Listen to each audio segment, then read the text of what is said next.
Sham Sharadava Nalalida Loka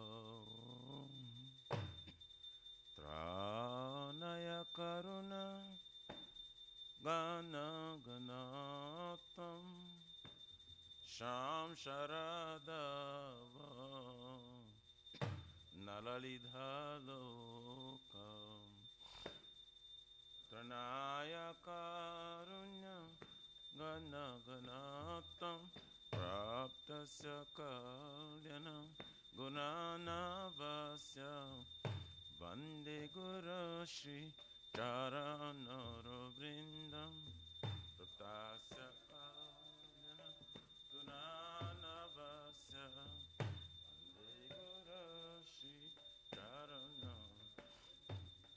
Vande Guru Shri Charanara Vrindam Vande Guru Shri Charanara Vrindam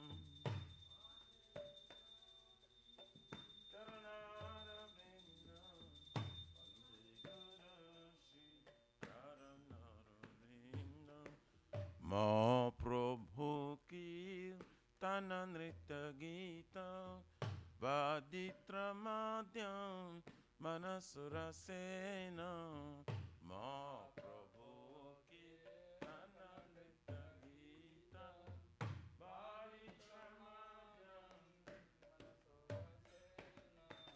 Romanchakam Pasru Taranga Bhajo Vande Guru Shri Charanara Vrindam Romanchakam Pasru Taranga Bhajo Vande Guru Shri Charanara Shri Vigrahara Dana Nityanana Shringara Tanma Diramarjanado Shri Vigrahara Dana Nityanana Shringara Tanma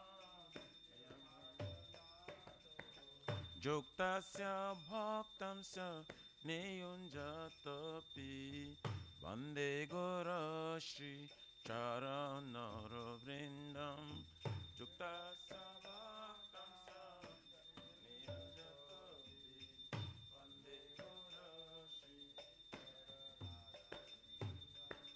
Chaturvidha Shri Bhagavat Prasada Swatana Triptan Hari Bhakta Sangam Chaturvidha Shri Bhagavat Prasada Swatana Triptan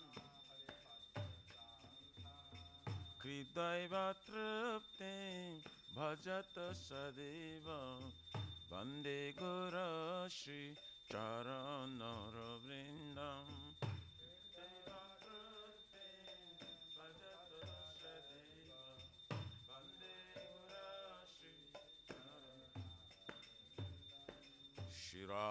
Shiradhikama Bhavayarapara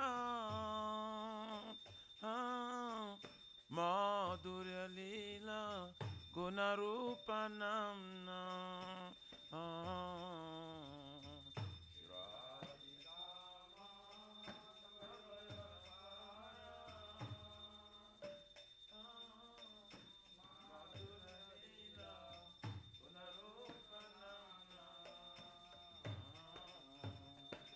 Pratikshana Swa Danalalupasya Vande Guru Shri Charanara Vrindam Pratikshana Swa Danalalupasya Vande Guru Shri Charanara Vrindam Ne Kunja Yuno Ratikari Siddhai Jayali Bhirjukti Apekshaniya Nikunjayo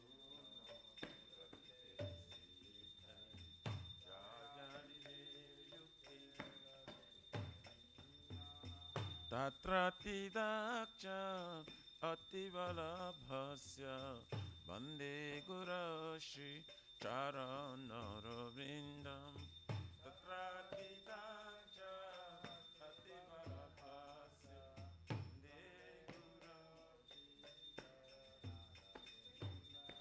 Achar Dharitena Shamasta Shastre Uktastatha Bhavyataiva Sadhuvi Sakya Dharitena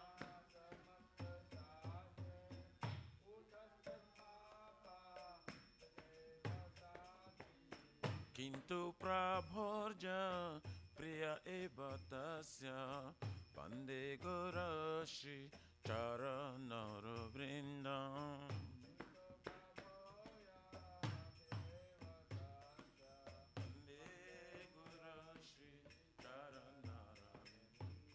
Yasya prasada Bhagavat prasado Yasya prasadam Nagati kutapi Yasya prasada Bhagavat prasado Yasya prasadam Nagati kutapi Dayam stuvam tasya Yashastrin sandhyam Vande Gurashi Charanara Vrindam Dhyayam tu vamstasya Yashastrin sandhyam Vande Gurashi Vande Gurashi Charanara Vrindam Vande Gurashi Charanara Vrindam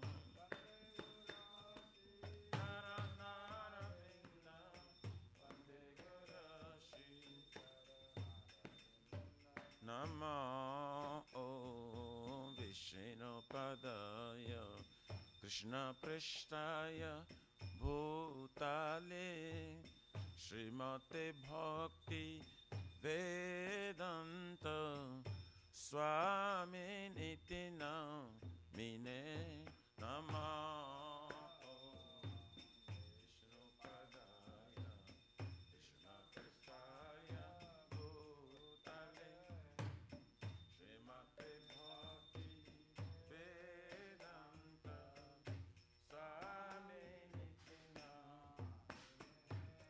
Namaste Saraswati Deve Gauravane Pracharine Nirvishesha Shunyavadi Pasatade Shatarine Namaste Saraswati Deve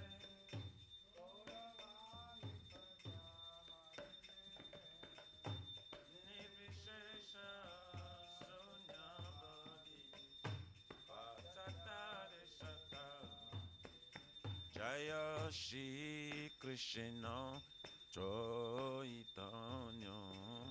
Prabhu Nityananda Shri Advaita Gadadhara Shivasari Gaura Bhakta Vrinda Shri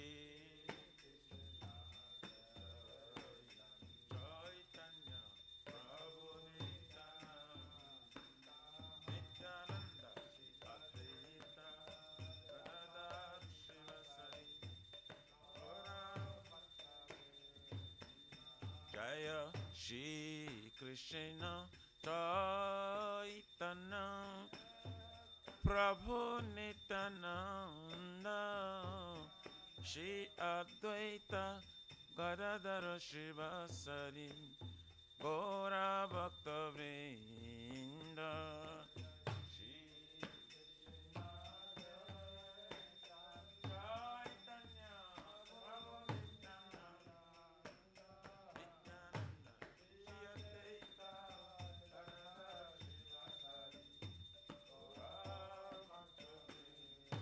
Jaya Shri Krishna Chaitanya Prabhu Nityananda Shri Advaita Gadadhara Shivasari Gaura Bhakta Vrinda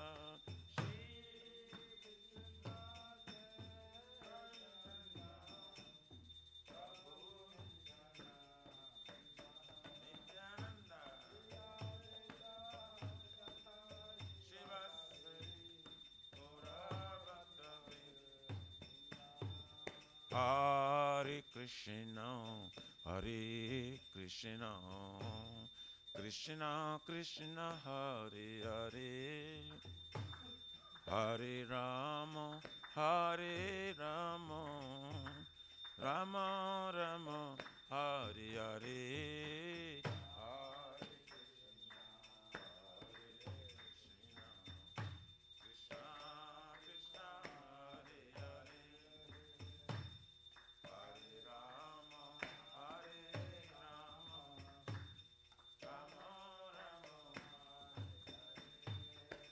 Hare Krishna, Hare Krishna, Krishna Krishna, Hare Hare, Hare Rama, Hare Rama, Rama Rama, Hare Hare.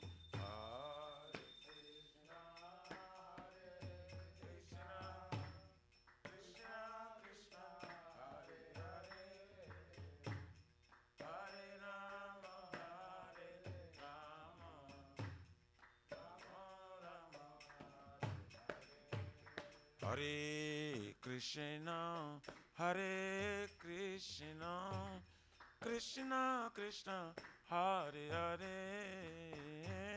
Hare Rama, Hare Rama, Rama Rama, Hare Hare.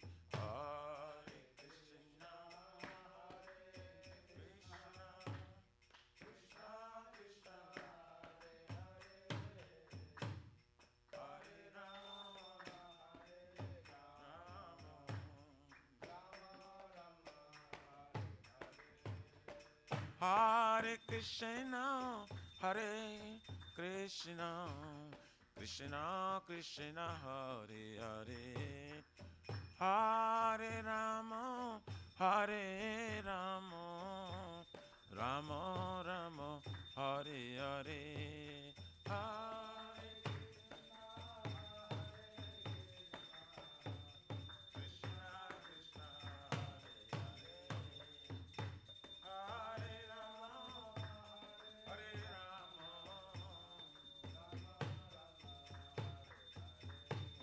Hare Krishna,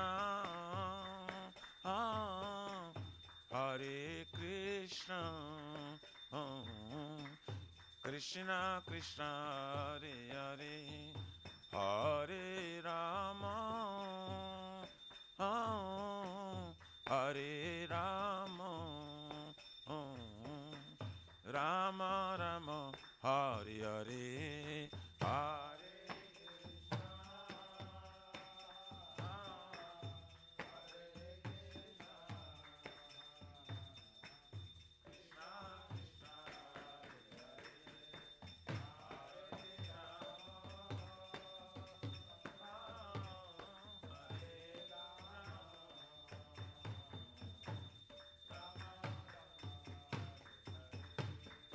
Hare Krishna, Hare Krishna, Krishna Krishna, Hare Hare, Hare Rama, Hare Rama, Rama Rama, Hare Hare.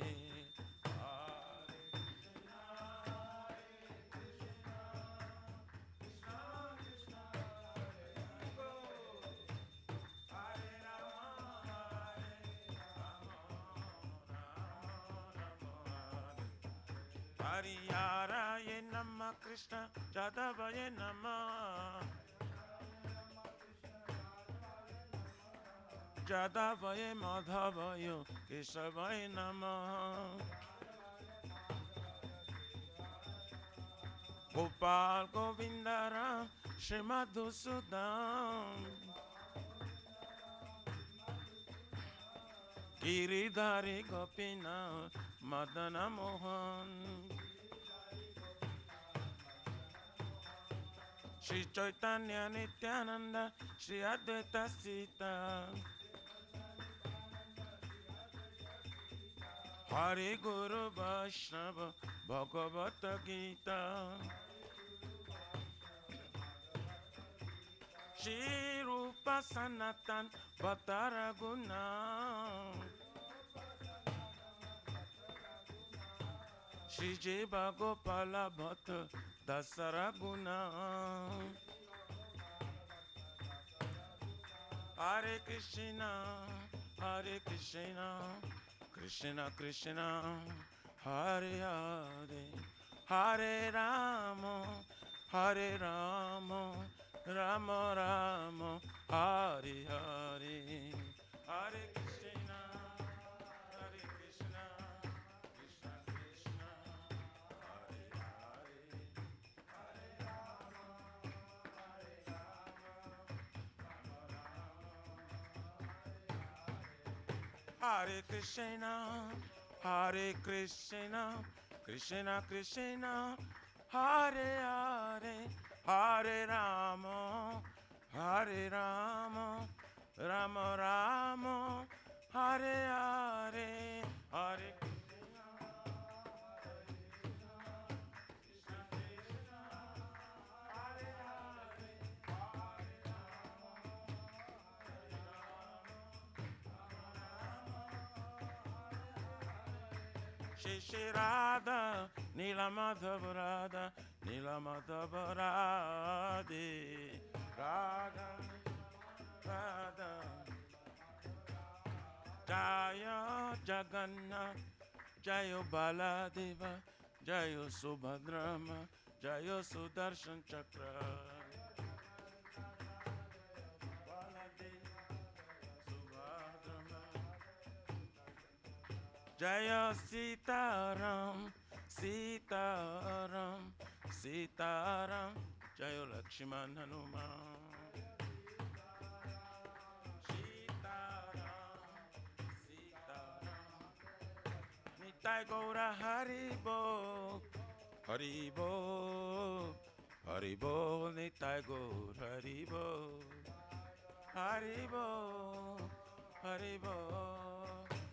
Haribo Nitai Gaur Premanande Haribo Jai Vishnupada Paramhansa Parabhajikacharya Ashtotara Sarasya Mat ISKCON Pratishta Bibhiti Samstapakacharya Vaishnav Siramani Gaura Priyajana Krishna Prema Bhaktidatta Patita Pavana His Divine Grace Abhacharvina Bhakti Viranta Swami Maharaj Shira Prabhupada Ji Ki Jai Shri Gauriya Guru Varga Patiti Udhar Ki Jai Shri Rupa Sanatana Bhattara Gunata Shri Jiva Gopala Bhatta Dasa Guna Sadguru Swami Prabhu Ki Jai Namacharya Shri Haridas Thakur Ji Ki Jai Nanta Kuri Vaishnavindi Ki Jai Prem Si Kaho Shri Krishna Chaitanya Prabhu Nityananda Shradita Gadadhar Shivasari Gaur Bhakta Vindi Ki Jai Jai Param Dayal Se Nityananda Prabhu Ki Jai Primanama Sankirtane Ka Janak Prema Purushottama Sachinandan Shman Gauranga Chaitanya Mahaprabhu Gaur Hari Mahavana Avatar Ki Jai Golokera Pramadhan Harinam Sankirtan Yaga Ki Jai Jugadharma Hare Krishna Mahamantra Ki Jai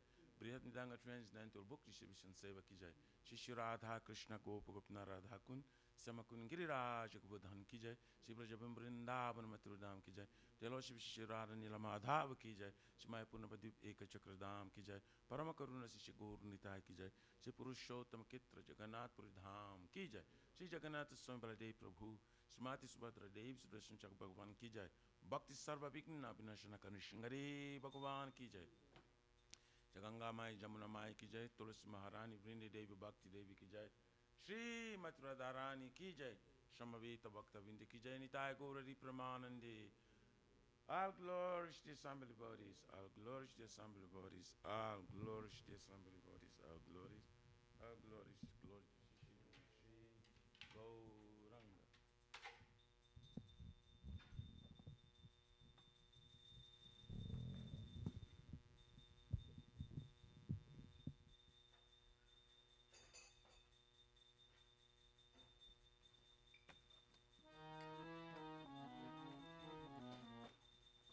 Namaste Narasimhaya. Namaste Prahlad Daine.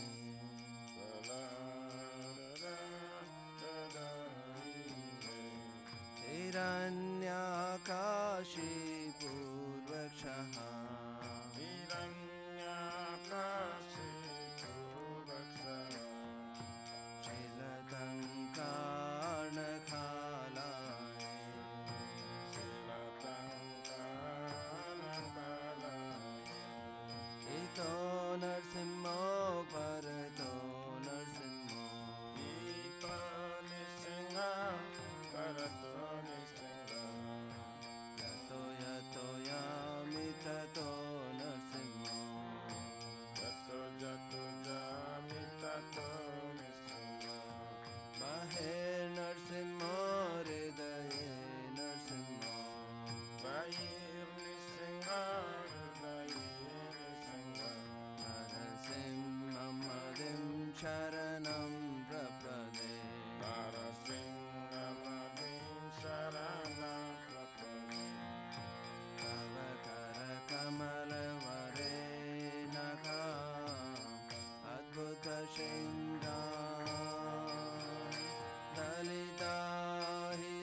Abakara Kamalabari Naka Abutta Singam Dalita Hiranyakashipu Tanovinga Kesabhatrita Narari Rupa Jai Jagadishari Jai Jagadishari Jai Jagadishari Keshavadrita Narahari Rupa Jai Jagadish Hare Jai Jagadish Hare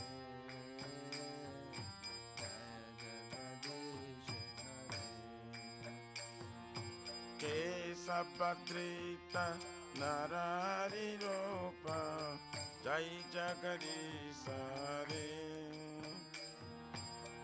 Jai Jagadishari Jai Jagadishari Jaya Narasimhadev Narasimhadev Narasimhadev Jaya Narasimhadev Jaya Nisingare Jaya Nisingare Jaya Nisingare Jaya Nisingare Jaya Prahlad Maharaj Prahlad Maharaj Prahlad Maharaj Jaya Prahlad Maharaj Jaya Prahlad Maharaj Jaya Prahlad Maharaj Jaya Prahlad Maharaj Jaya Prahlad Maharaj Nitai Gaura Hari Bol Hari Bol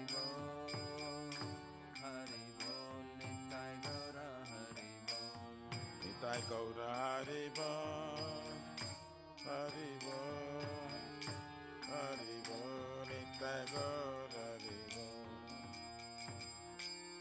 Shri Shri विघ्न विनाशक नरसिंह देव भगवान की श्री प्रहलाद महाराज की Jai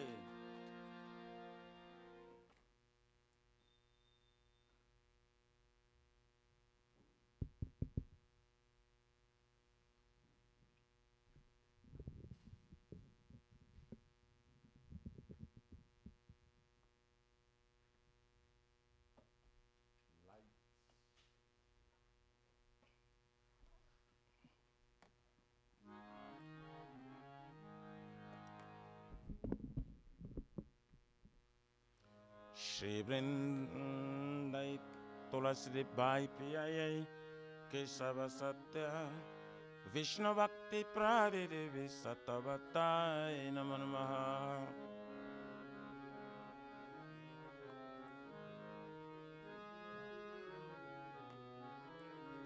Vrindai Tulasi Bai Priyai Kesava Satya Vishnu Bhakti Pradidevi Satavatai Namo Namaha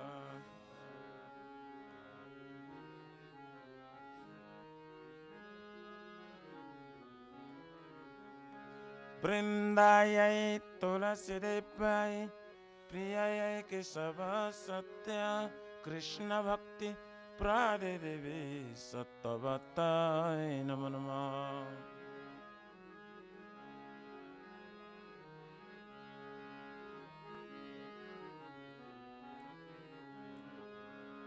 Jai Shrimati Tulasi Maharani Vrinda Devi Ki Jai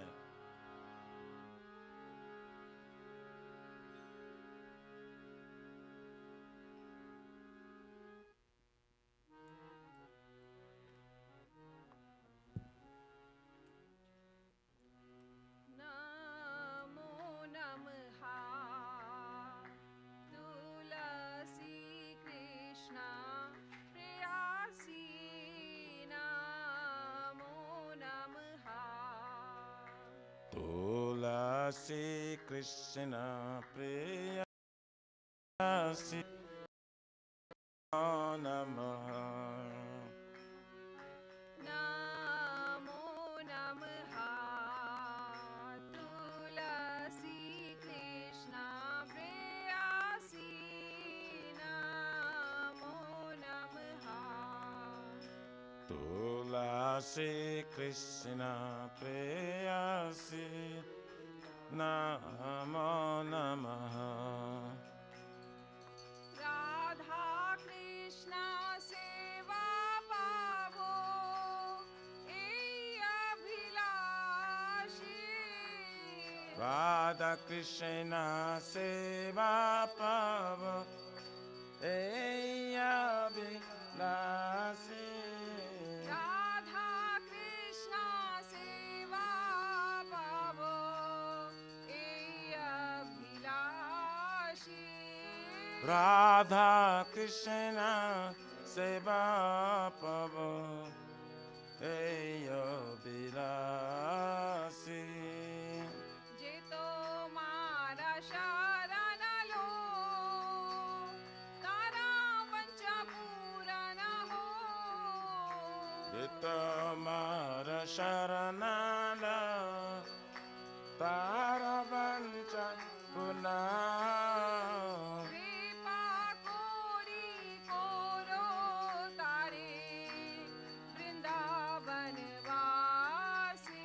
Tumi kripa kori kara tare Vrindavanavasi. Morae abhilash vilas kunje diyo vas. Morae Avila Vilas Kunje Diyava.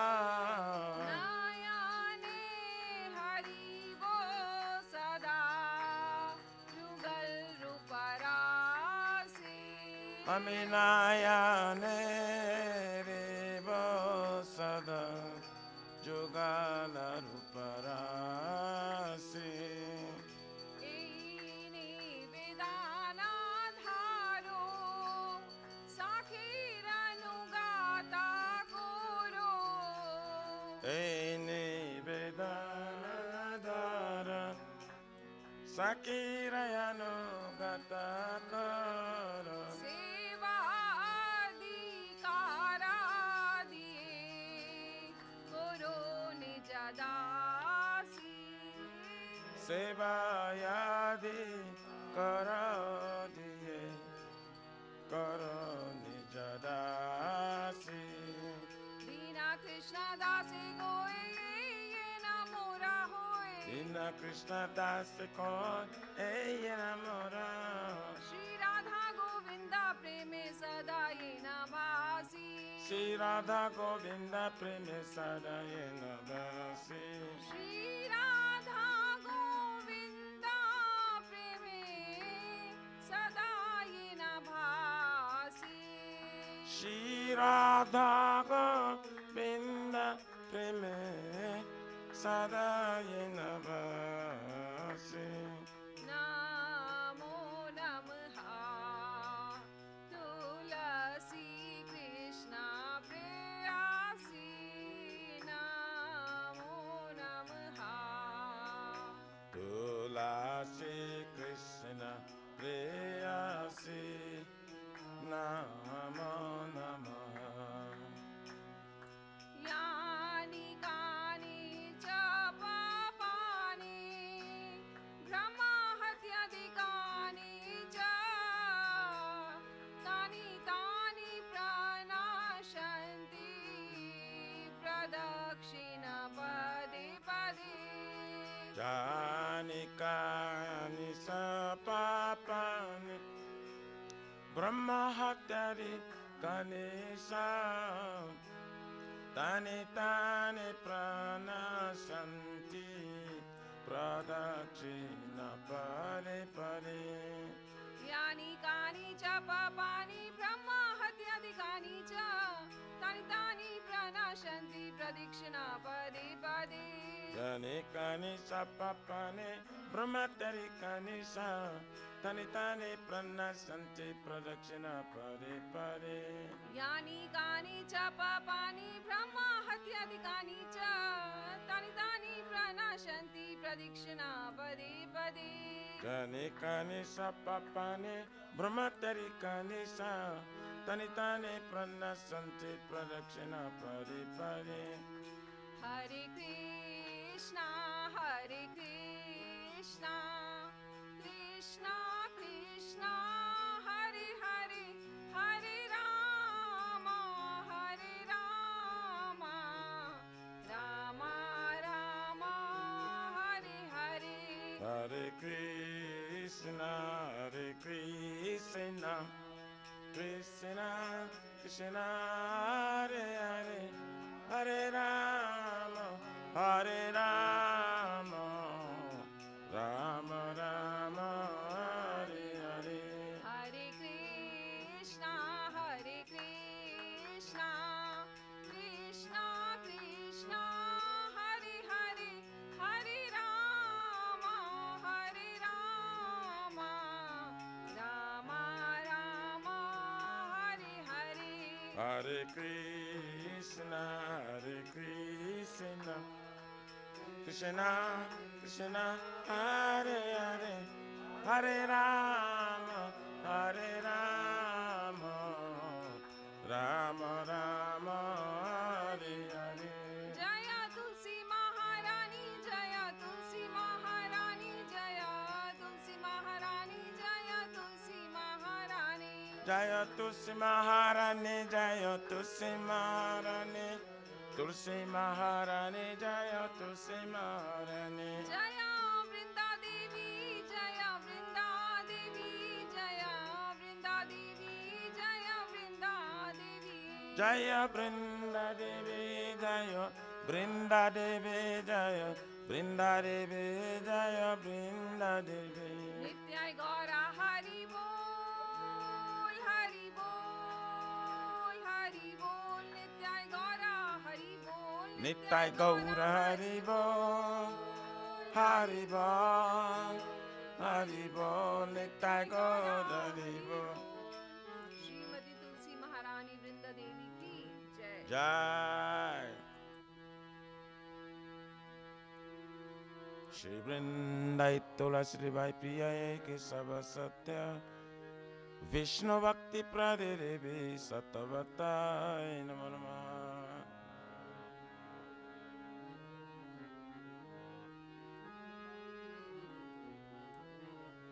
Vrindai Tulasi Vai Priya Ke Sava Satya Vishnu Bhakti Pradevi Satavatai Namo Namaha.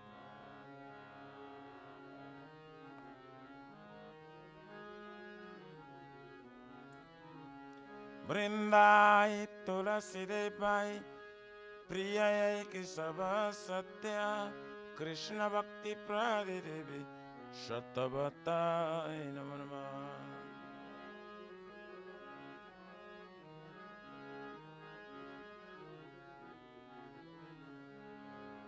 Jai Shrimati Tulasi Maharani Vrinda Devi ki Jai.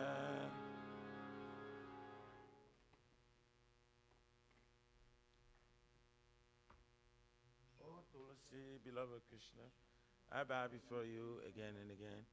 My desire is to obtain the service of Shri Radha and Krishna. Whoever takes shelter of you has wishes fulfilled. Bestow your mercy upon him, you make me resident of Vrindavan. My desire is that you also grant me a residence in pleasure groves of Sri Vrindavan Dham. Thus within my vision, I will always behold the beautiful pastimes of Radha and Krishna. I beg you to make me a follower carry damsels of Raj. Please give me the privilege of devotional service and make me your own maidservant. This very fallen and lowly servant of Krishna praise, may I always swim in love with Shri Radha and Govinda. Srimati Tulasi Maharani Vrinda Devi ki jai.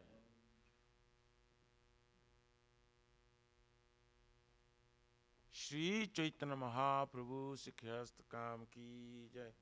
Chaito Dapanamajanam Bhavamada Bhanivapanam Shri Akari Vachandrika Vitaranam Vidyavadhu Jivanam Ananda Mudivadhanam Padiparam Tamta Swadanam Sarvatmasnam Param Param Vijayati Shri Krishna Sankirtanam Nam Namakari Baudha Nisa Sarva Shakti Nakrapitam Niyami Nasmarane Nakala Ita Drisi Tava Kripaya Bhuvan Mamati Durdhai Vamidrisham Ya Janina Nuraga Trinadati Samijena Garavati Savishna Amanina Mahanadena Kirtaniya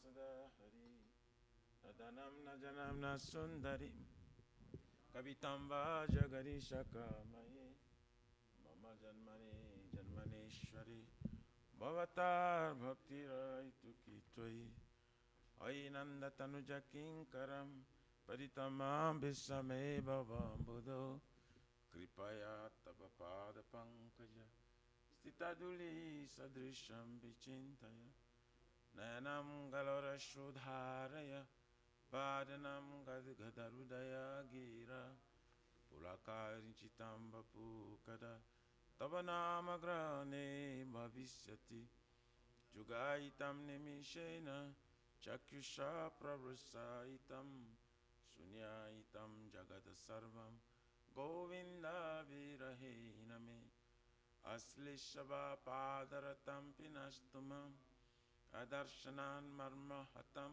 Karotuva Jathata Thava Vidadhatulam Pato Matpranatastu Saivana Para Hare Krishna Krishna Krishna Hare Hare Hare Rama Rama Rama Hare Hare Shri Chaitanya Mahaprabhu Shri Kirstakam Ki Jai Namo Mahavarannaya Krishna Prema Pradayati Krishnaya Krishna Chaitanya Namini Gaurati Shinamaha Namo Vishnu Padaya Krishna Prestaya Bhutale Shmati Bhakti Vedanta Swaminiti Namini Namaste Saraswati Devam Gauravani Pracharine Nivrishesha Shunnavadi Patsatyari Satarine.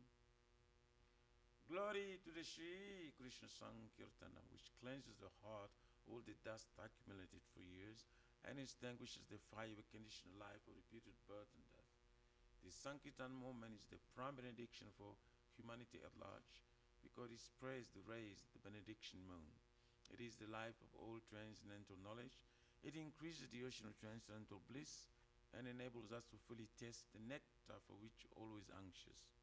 O my Lord, your holy name alone can render all benediction to living beings, and thus you have hundreds and millions of names like Krishna and Govind. In these transcendental names, you have invested all your transcendental energies. There are not even hard and fast rules for chanting these names, O my Lord. Out of kindness, you enable us to easily approach you by holy names, but I'm so unfortunate that I have no attraction for them. Once you chant the holy name of the Lord in a humble state of mind, thinking oneself Lord and strong in the street, one should be more tolerant than a tree, devoid of all sense of false prestige, and should be ready to offer our respect to others. In such state of mind, one can chant the holy name of the Lord constantly.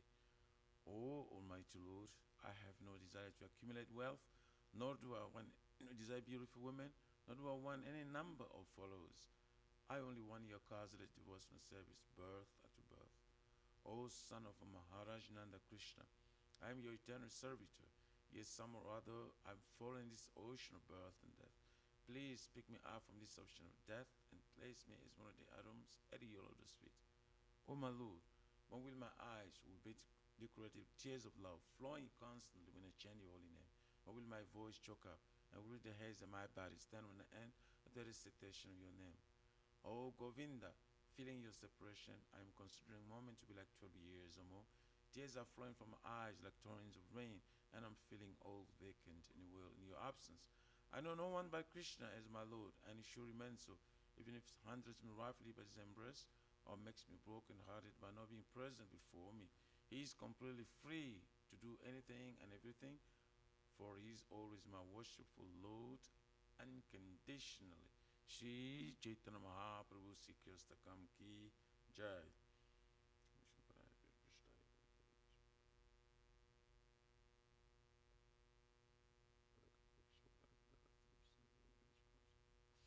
There are 10 offenses in matter of chanting the holy name of the Lord that should be avoided. They are as follows. 1. To blaspheme the devotee whose dedicated life for propagating the holy name of the Lord.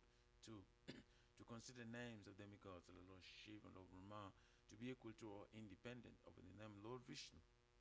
3. To disobey the orders of the spiritual master. 4. To blaspheme the Vedic scriptures or scriptures in pursuance of Vedic version. 5. To consider the glories of chanting Hare Krishna to be imagination. 6.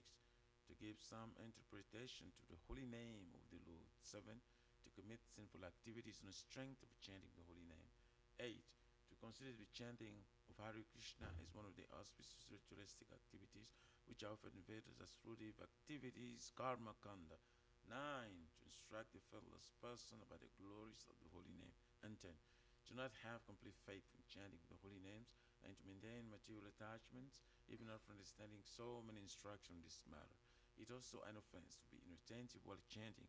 Every devotee who claims to be Vaishnava must carefully guard against these 10 offenses in order to quickly achieve the desired success. Krishna Prema. Now let us offer our most humble obeisances unto all the Vaishnavas, devotees of the Lord. They are just like desire trees. They can fulfill the desires of everyone, and they are full of compassion for the fallen conditioned souls. Vancha kalpatarubhascha kripa sindhubhyaiva cha paritanam pavanebhyo Vaishnavebhyo namo namaha. Jai Ananta Koti Vaishnavrinda ki jai.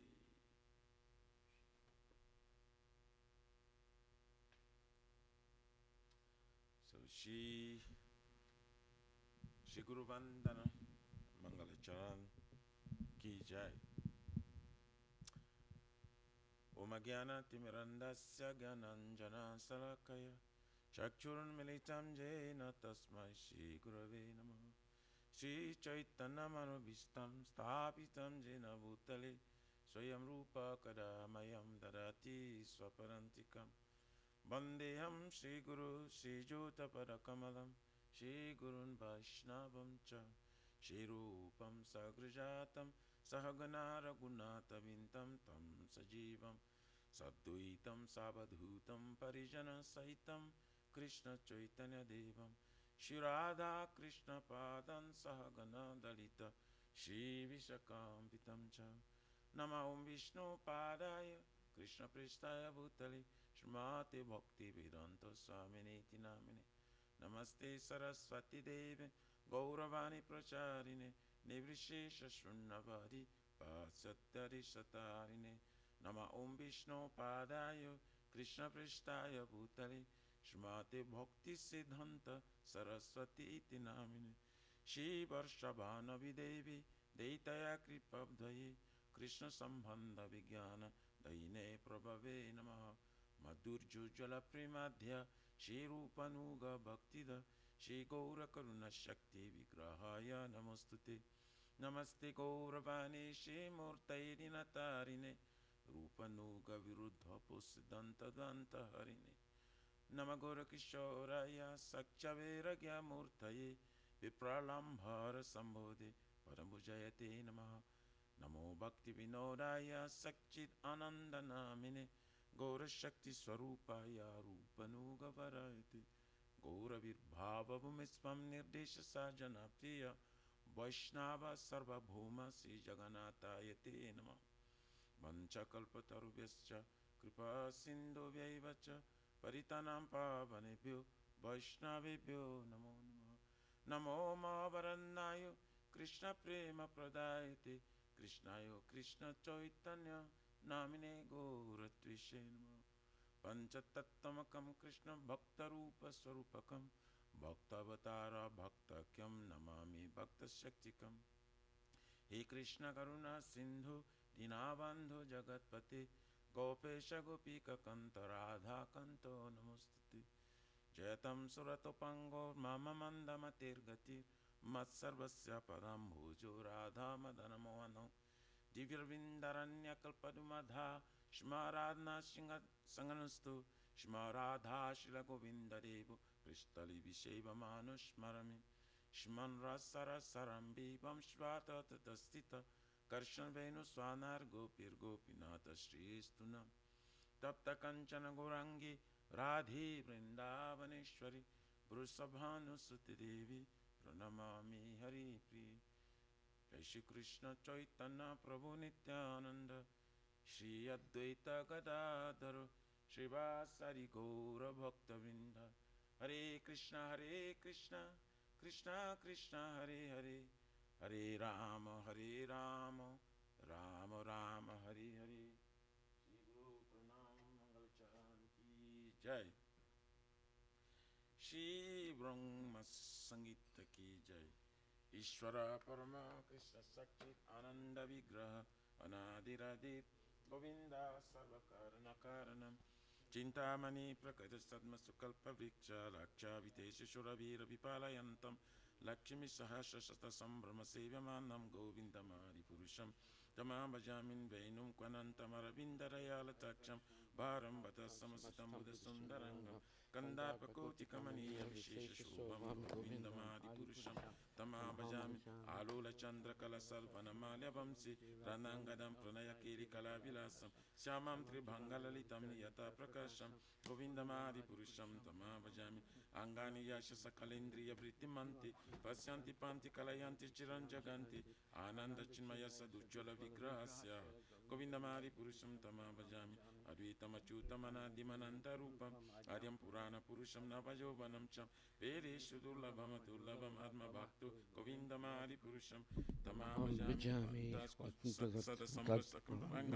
Vayola Tapimana Somari Pungamanam Sopyasti at Prapalsimya Vichinti Tatre Govindamari Purusham Tamaham Bhajam Ekop Yasora Sai from Jagananda Kotim Yaschak Terasti Jagananda Andantarasta Paramanu Chayantarastam Govinda Madi Purusham Tamaham Bhajam Yad Bhava Bhavita Diyumana Jastataiva Samprapya Rupa Mahima Sanayanabusa Suktarya Meva Nigama Pratitastuvanti Govinda Madi Purusham Tamaham Bhajam Ananda Chinmaya Rasapati Bhavita Bistavirya even Nijirupataya Kalabi Goloka even Vasata Kilatma Bhuto Govinda Madi Purusham Tamaham Bhajami Pramanjana Churita Bhakti Vilochana Santaksa Deva Hidesa Vilokayanti Yam Samasundaram Chintya Gunaswarupam Govinda Madi Purusham Tamaham Bhajami Ramadi Murti Sukalani Menitistan Anavatar Makarud Bhuvanesa Kintu Krishna Swayam Samabhavat Paramam Pumam Govinda Madi Purusham Tamaham Bhajami Asya Prabha Pavato Jagananda Koti Koti Srasesha Vasdadi Vibhuti Vena Tad Brahmanis Kalamanantam Sesa Bhutam Govinda Madi Purusham Tamaham Bhajami Maya Hiyasya Jagadanda Satani Sutes Trigunya Tad Visaya Veda Vitayamana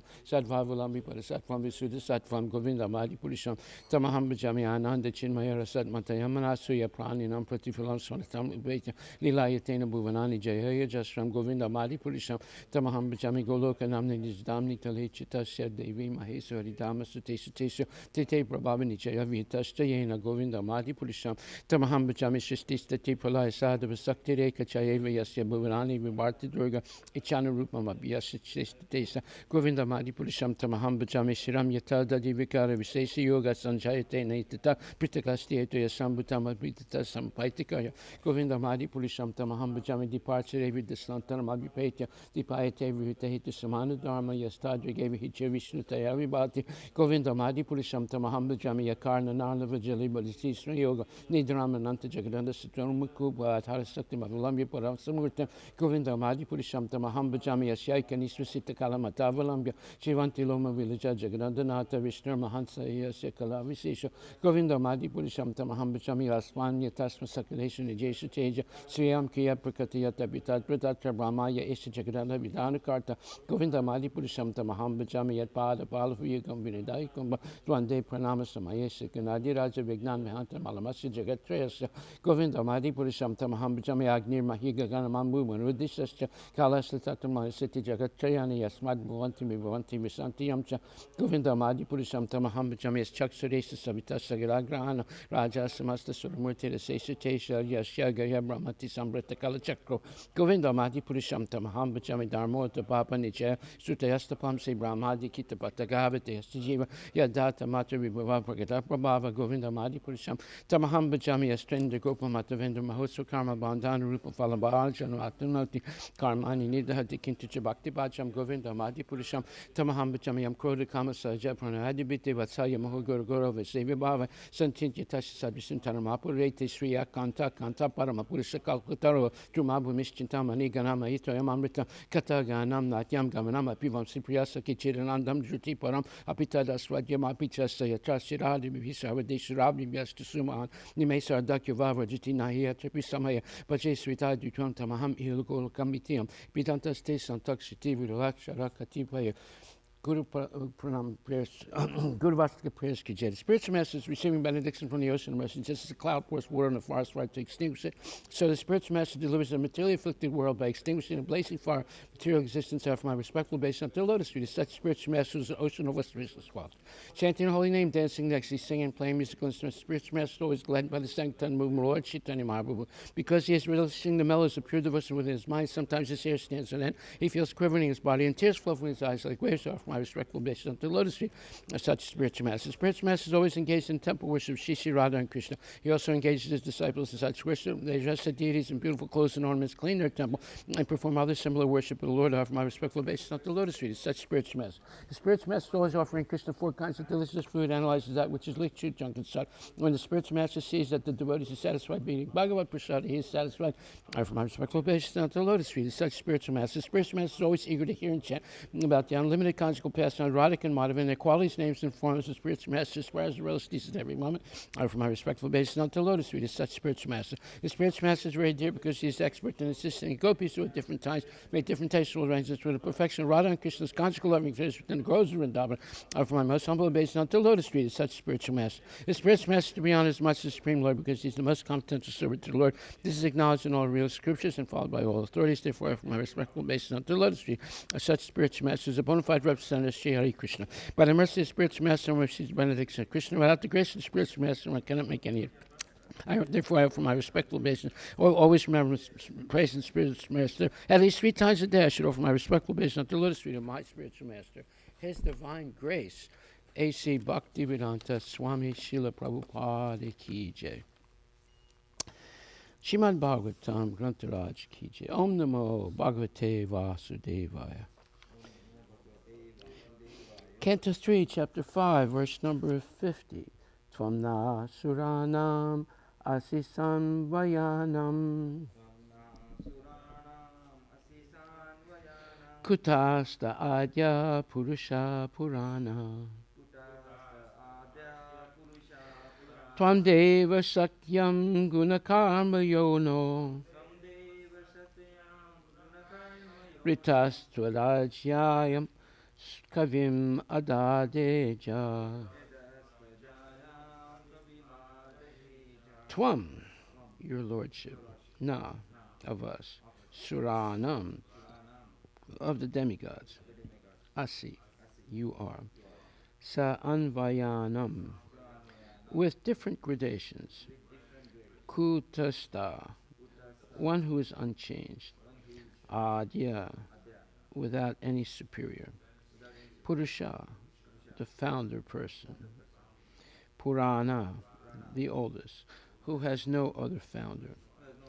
Tvam, you, Deva, O Lord, Satyam, unto the energy, Gunakarma Yono, unto the cause of the material modes and activities. Reta, semen of birth. 2, indeed, Ajayam, for begetting. Kavim, the total living entities. Adade, initiated.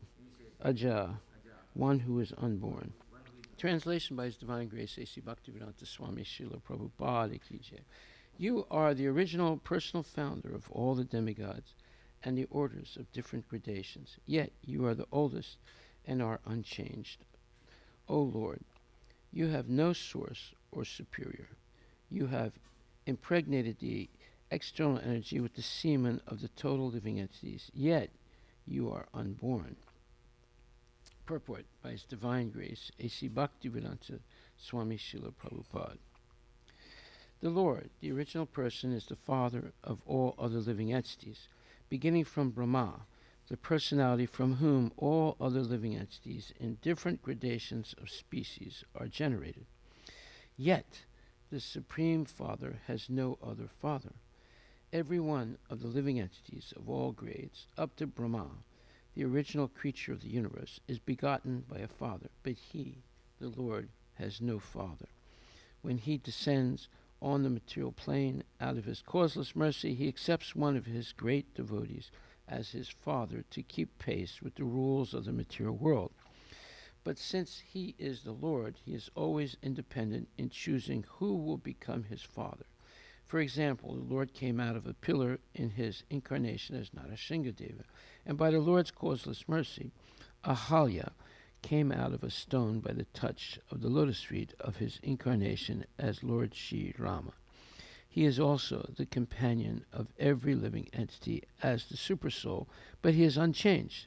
The living entity changes his body in the material world, but even when the Lord is in the material world, He is ever unchanged. That is His prerogative.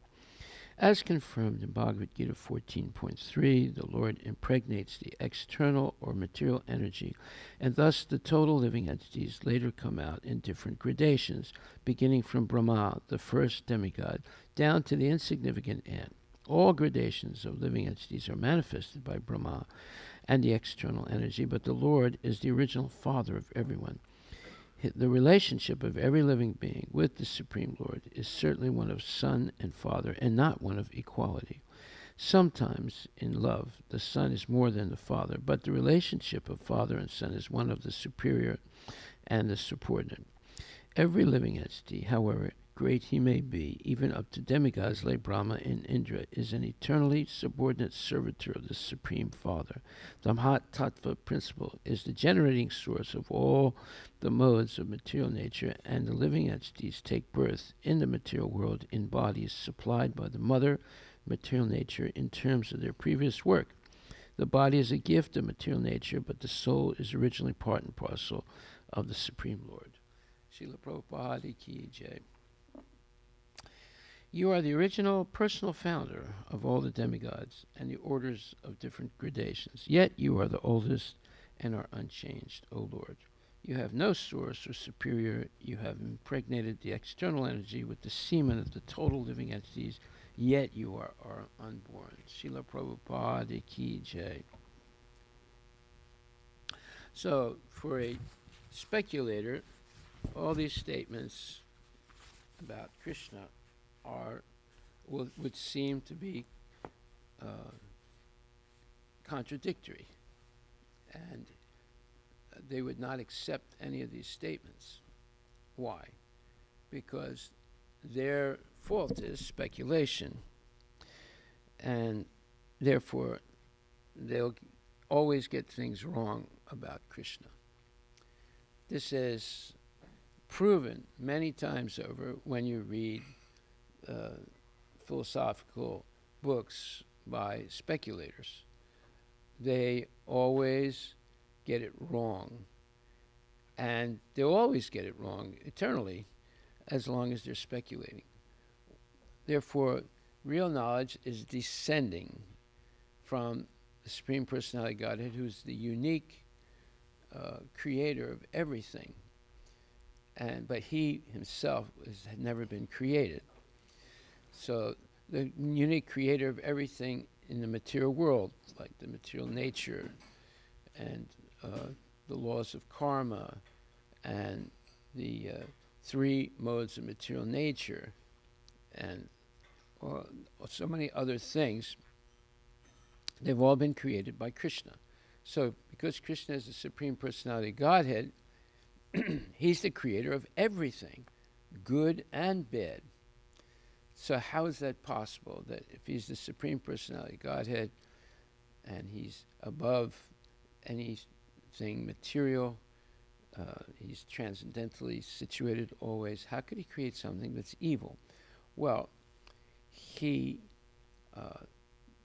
helps people come back to Godhead by one, delivering the Bhagavad Gita and and also repeating it whenever there's a serious decline in the practice of spiritual activity in the material world.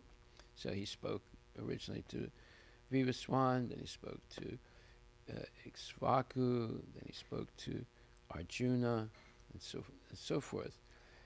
And in the second way, he instructs the living entities is through the laws of karma, of action and reaction, of reward and punishment. So in both ways, he is trying to instruct the living entities to surrender to him and go back to Godhead. Now, some people reject these points, and that's why I've been talking about Einstein for the last 2 days. He was really a speculator. He was not as smart as everyone thinks he was. Why? Well, he might have discovered some things, but those discoveries are of things that are already existing. So it's not that he created anything.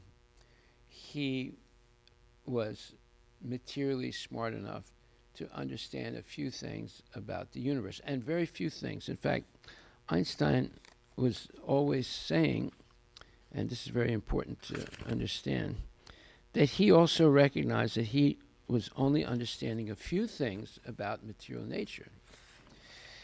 And that's why when he tried to, for 30 years, tried to create the equations that would explain everything in material nature, he failed, or the so-called unified field theory. So Einstein clearly said that he did not believe in a personal God. And he said, I worship the God of Spinoza. So yesterday we read some things about Spinoza, who was an impersonalist. He didn't believe also that God is a person. So that's a big mistake right there, a huge mistake.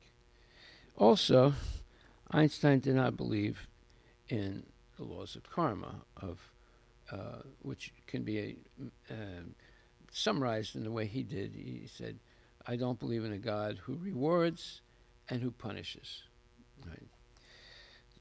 So I just explained that Krishna rewards and punishes. Those are two ways that he helps living entities come back to the spiritual world. He rewards everyone who engaged in devotional service, and he punishes people who violate the devotional service and engage in sense gratification. So this is explained in a very wonderful letter by Prabhupada that he wrote on 12th of November 1971, in which he said, Bhakti Yoga is the process for all the ages, but the method is different in each age. The rascal people have got some idea of bhakti according to their whims. Some meditate on light, but real meditation means to concentrate on Krishna. An example of summary punishment is this.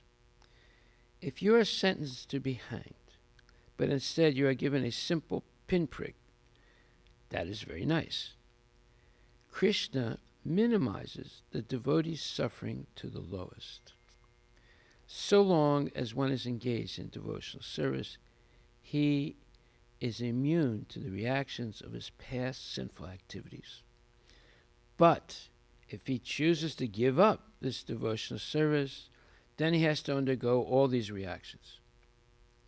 So that's why I said Krishna will, when you become a devotee, he'll put on hold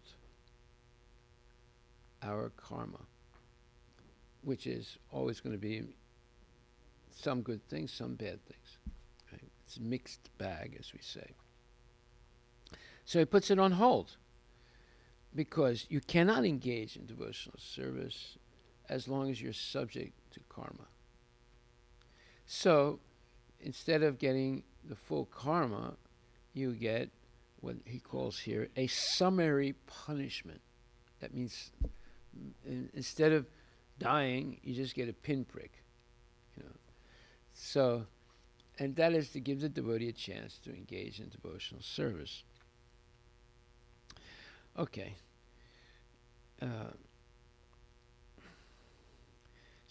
But if we give up devotional service, then one undergoes all these reactions that one should normally have received due to the previous karma. So then Prabhupada says, for all devotees chanting, attending Artik ceremony, taking prasadam, and attending classes is compulsory. If it is possible, everyone may go on Sankirtan. So, why are these things so important to do every day for the devotee? Well, in another letter on the 17th of November 1971, Prabhupada says, he talks to a young lady. He says, in order to attain the topmost perfection of this human form of life, one simply has to try for Krishna with enthusiasm and patience, and all obstacles will be overcome. If you are determined in this way to be his devotee, Krishna will provide some happy solution. But even if he puts us into extreme difficulty, we must always be prepared to consider everything as his special mercy. That he is testing my sincerity, or that this trouble is nothing to what I deserve. Just see Prahlad Maharaja. His father tried to kill him many times. At least I don't think your father is trying to kill you. And after Krishna, in the form of Lord Nrsingadev, came and killed Hiranyakashipu, Prahlad prayed to Krishna to have mercy on his demon father. So we must take the instruction to respect our parents and to be kind and very tolerant and patient with them.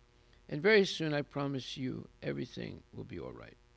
So here's a young girl whose parents are probably antagonistic to her becoming a Krishna devotee. And here Prabhupada is saying, look, you have to, we must take the instruction to respect our parents and to be kind and very tolerant and patient with them. And very soon, I promise you, everything will be all right. Whoa, it's a big statement. We have to realize what Prabhupada is saying here. Right? And then Prabhupada says, I am very pleased that you are chanting regularly. This will save you and protect you from all misfortunes. So chant Krishna's name regularly. Think about him all the time, and your love for him will keep you free from any bondage. Also, you must try somehow to avoid eating any meat, fish, or eggs. Be very strong in this respect. And eventually your parents will appreciate your determination, especially if you are otherwise always very kind to them. Whoa, this is amazing statements that he's making here. He's giving secrets out to this girl. She's not even an initiated devotee, right? So Prabhupada's being, and then he says, as far as your questions, Krishna is not in need of anything. He is Purnam, the complete whole, and yet he appreciates our love for him. Just like everyone appreciates if someone exhibits love for them. So he kindly allows us to show that love by considering that if I do not feed him, Krishna will go hungry. If I do not give him rest, he will be tired, like that. He reciprocates by pretending to be dependent on me, my slave, just to give us opportunity to find the real object of our loving propensity and to take pleasure by pleasing and serving him. Everything we do should be for the reason that it gives pleasure to Krishna, because Krishna's intimate associates give him the most pleasure, and because they are his favorites, it pleases him to see that these associates and close friends are also offered all respect by the devotees. Tulsi Devi is part of Krishna's entourage. She is Krishnized or Krishna conscious.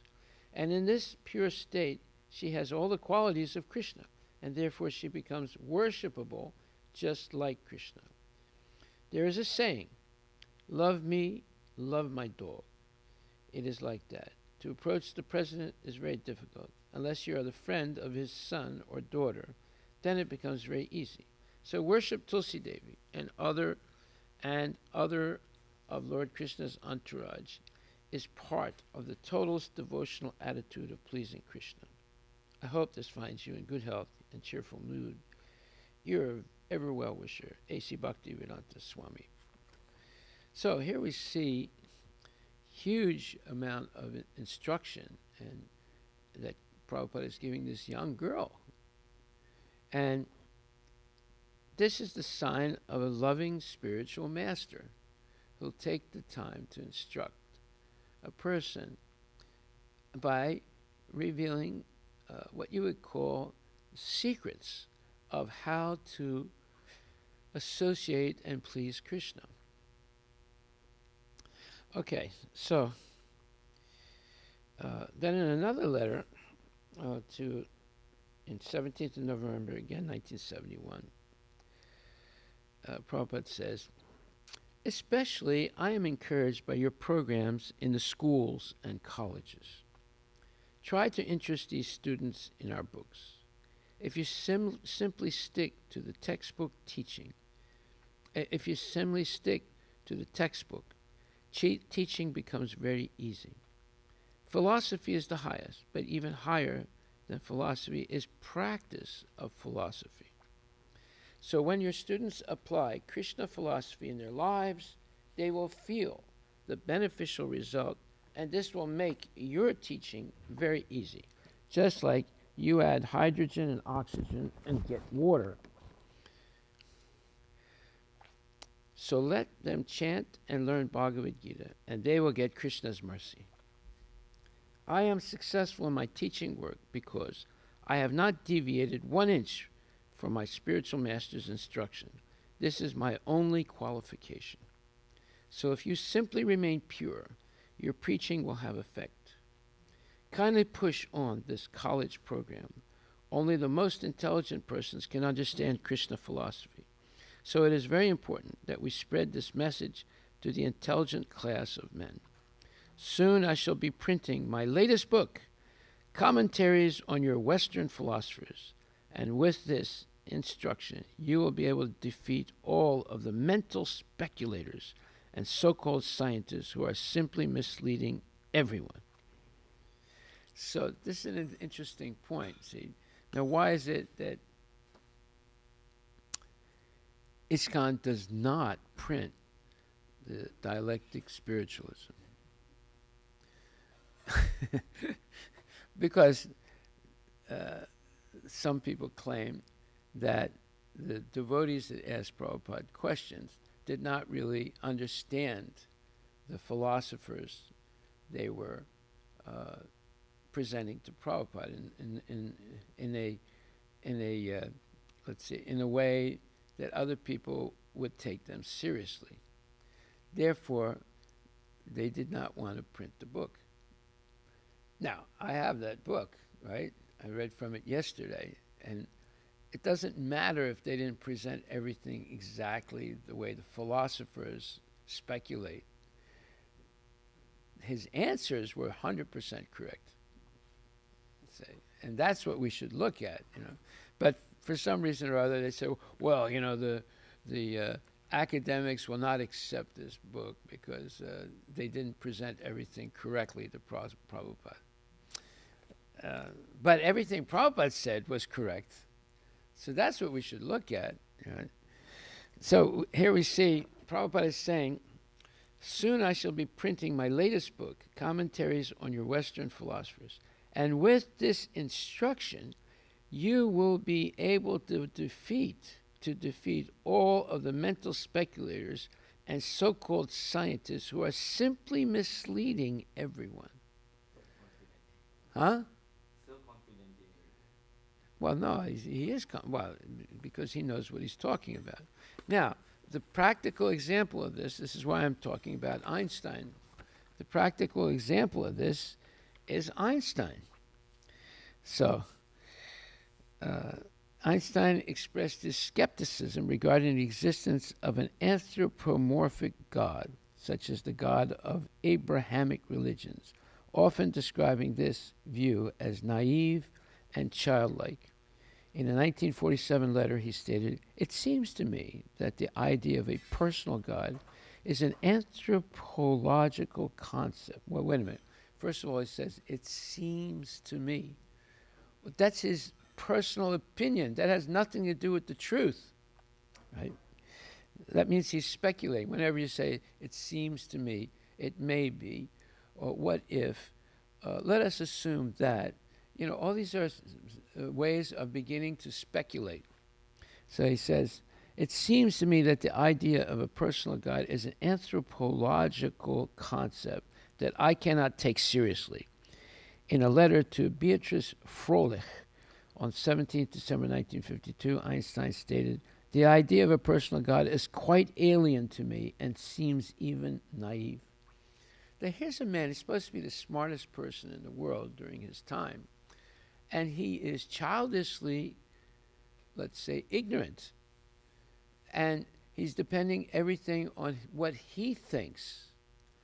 He's not accepting any Shastric evidence. He's not accepting anything that Krishna thinks. He's putting himself as the final authority for determining the truth. This is the fatal mistake of all modern philosophers and scientists. They refuse to accept the avaroha, or descending knowledge from Krishna and the acharyas, and they want to use themselves as the final arbiter of the truth. Okay, so then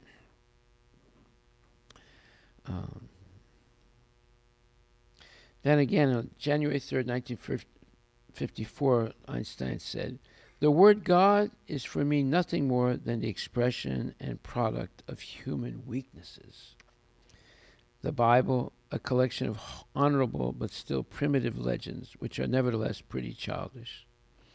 For me, the Jewish religion, like all other religions, is an incarnation of the most childish superstitions." This letter that he wrote in 1954 sold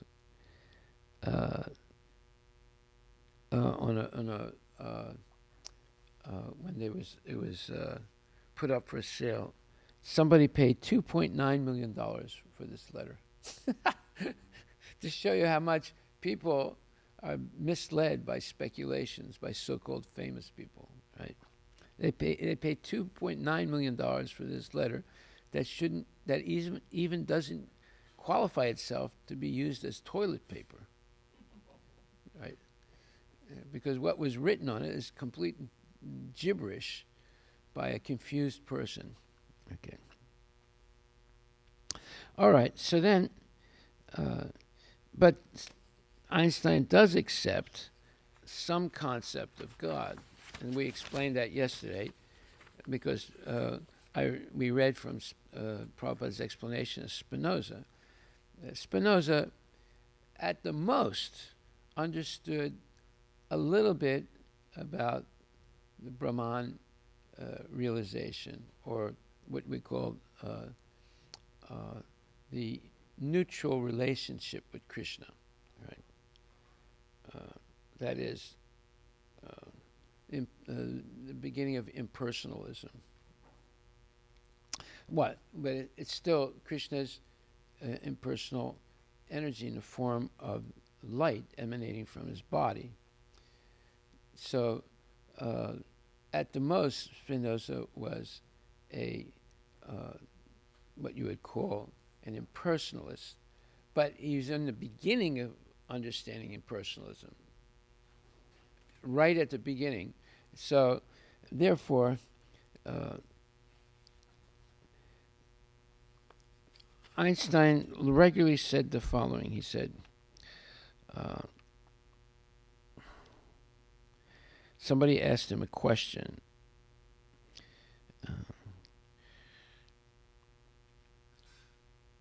So Einstein had explored the idea that humans could not understand the nature of God.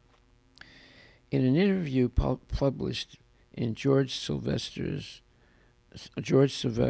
Virec's book, Glimpses of the Great, from 1930, Einstein responded to a question about whether or not he defined himself as a pantheist. He explained, "Your question is the most difficult in the world.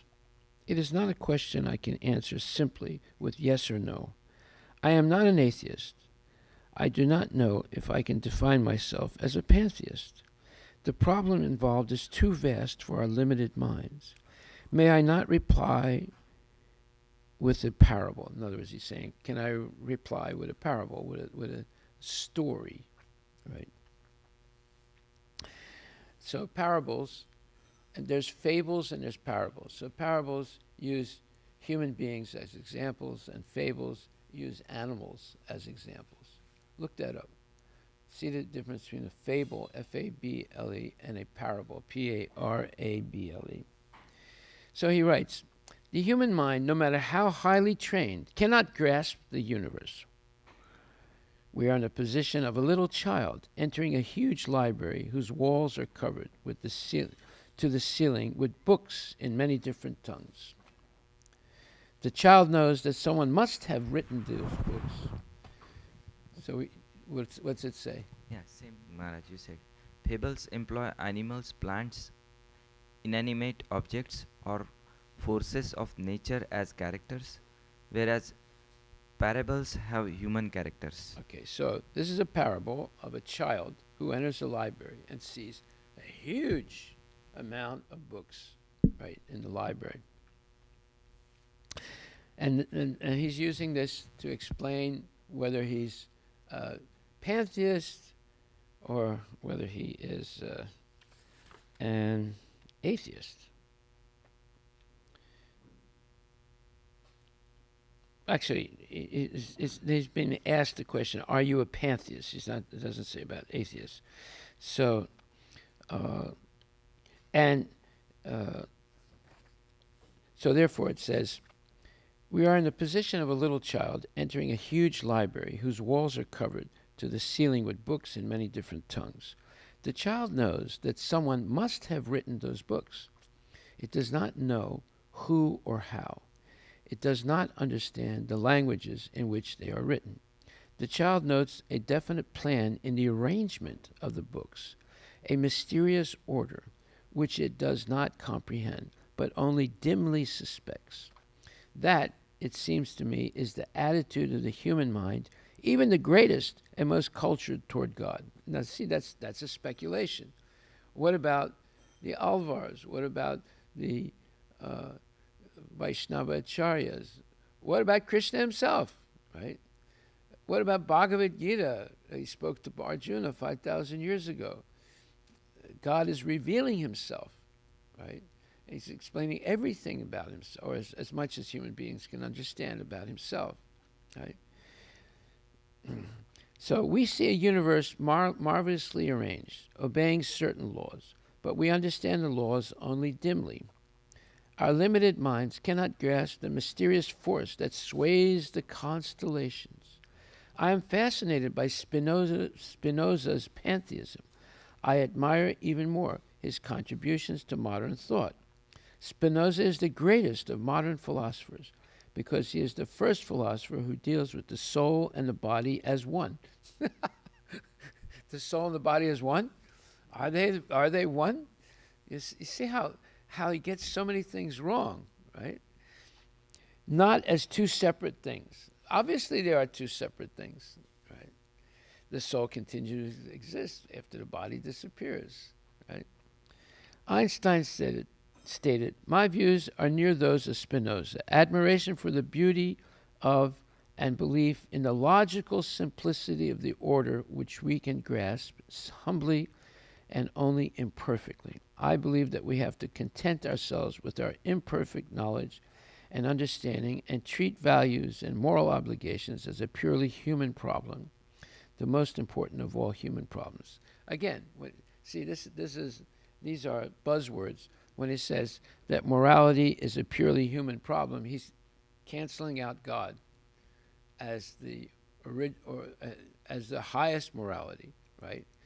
And he's saying, he's basically eliminating God completely as a person, and he's saying that we'll never really understand these things. So this is a myopic vision. Look that word up, M-Y-O-P-I-C, myopic.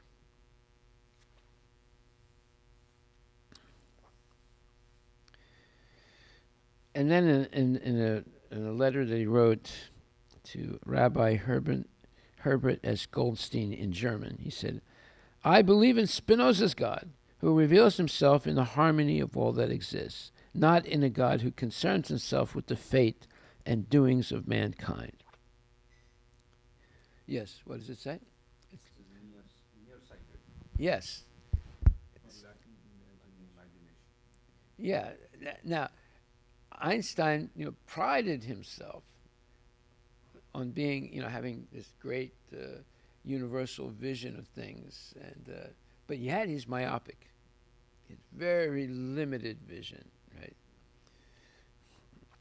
So then, in a letter that he wrote,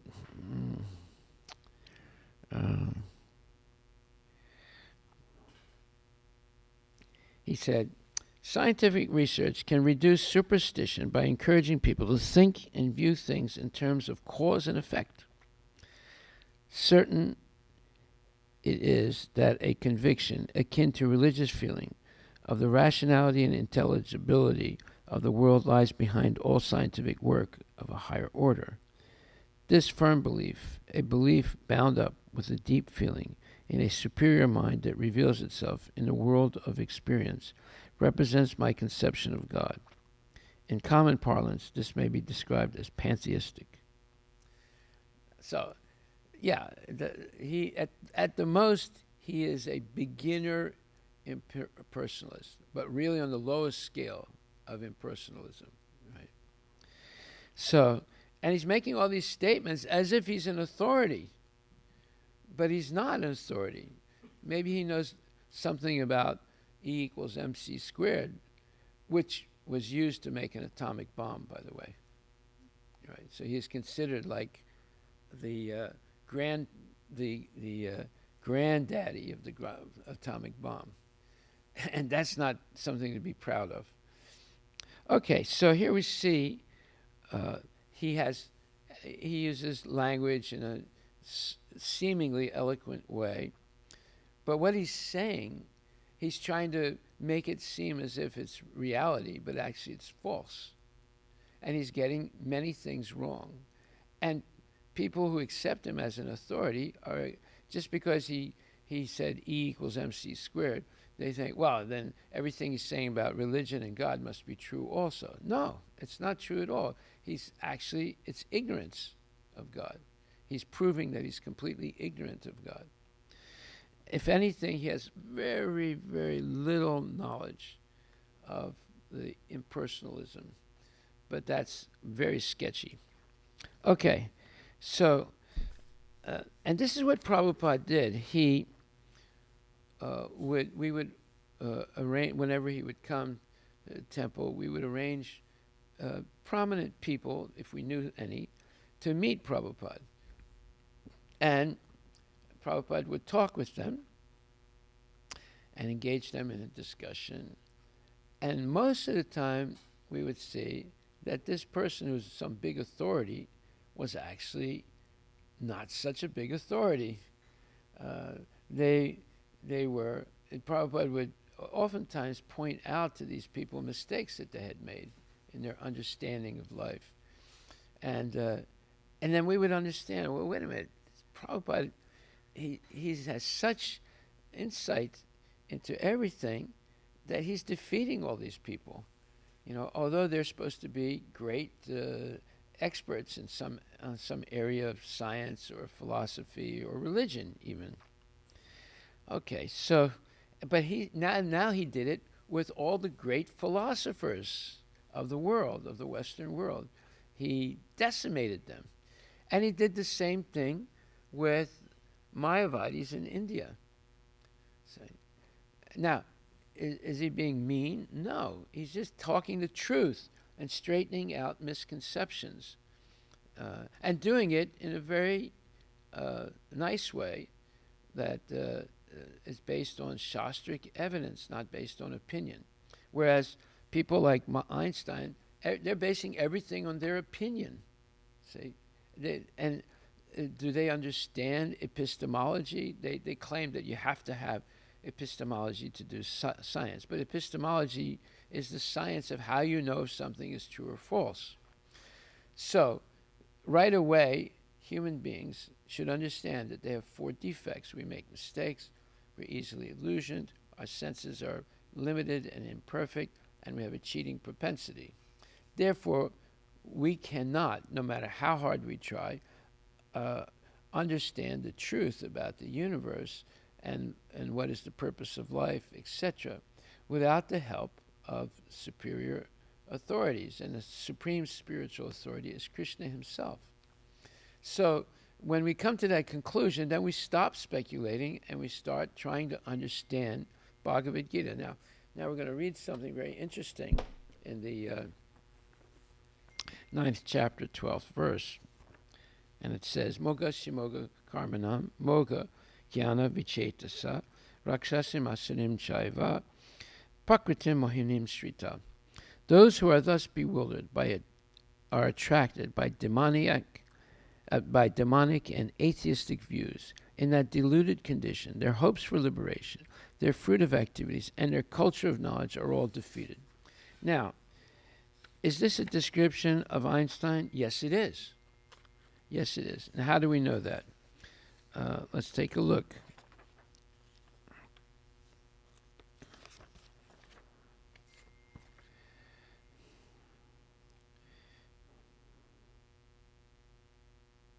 So, it says, in a conversation with Ugo Onufri in 1955, with regard, and that's very close to when he died, right? I think he died in 1956. With regards to nature's purpose, he said, I have never imputed to nature a purpose or goal, or anything that could be understood as anthropomorphic. And in 1947, he wrote a letter, I feel also not able to imagine some will or goal outside the human sphere. In other words, there's no God. So, but let's see what Krishna says about this question, about the purpose of nature, of the material creation. He says that there is a purpose. What is the purpose? It's to know Krishna. So, Sarva Sichaham Hridisani Vislo, Matak Smriti Gyanam Apohanam Cha. So, then the third line says that Krishna is the goal of all Vedic knowledge. And he's the author of the Vedas, he knows the Vedas, etc. So, therefore, there is a purpose of the material creation. It's to know Krishna.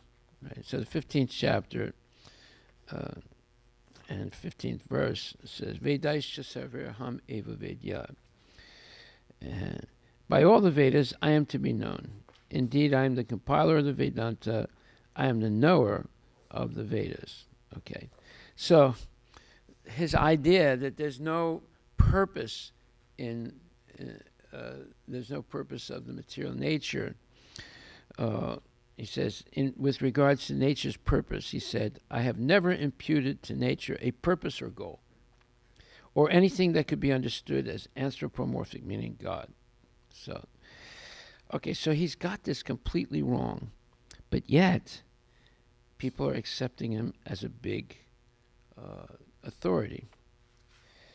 And then also he says,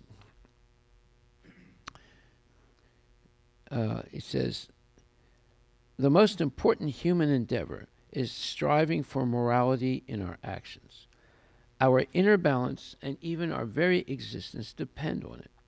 Only morality in our actions can give beauty and dignity to life. To make this a living force and bring it to clear consciousness is perhaps the foremost task of education. The foundation of morality should not be made dependent on myth or tied to any authority, lest doubt about the myth or about the legitimacy of the authority imperil the foundation of sound judgment and action.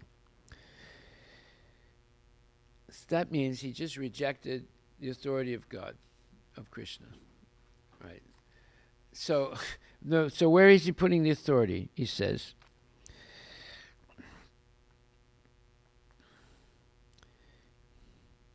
I do not believe that a man should be restrained in his daily actions by being afraid of punishment after death, or that he should do things only because in this way he will be rewarded after death, after he dies.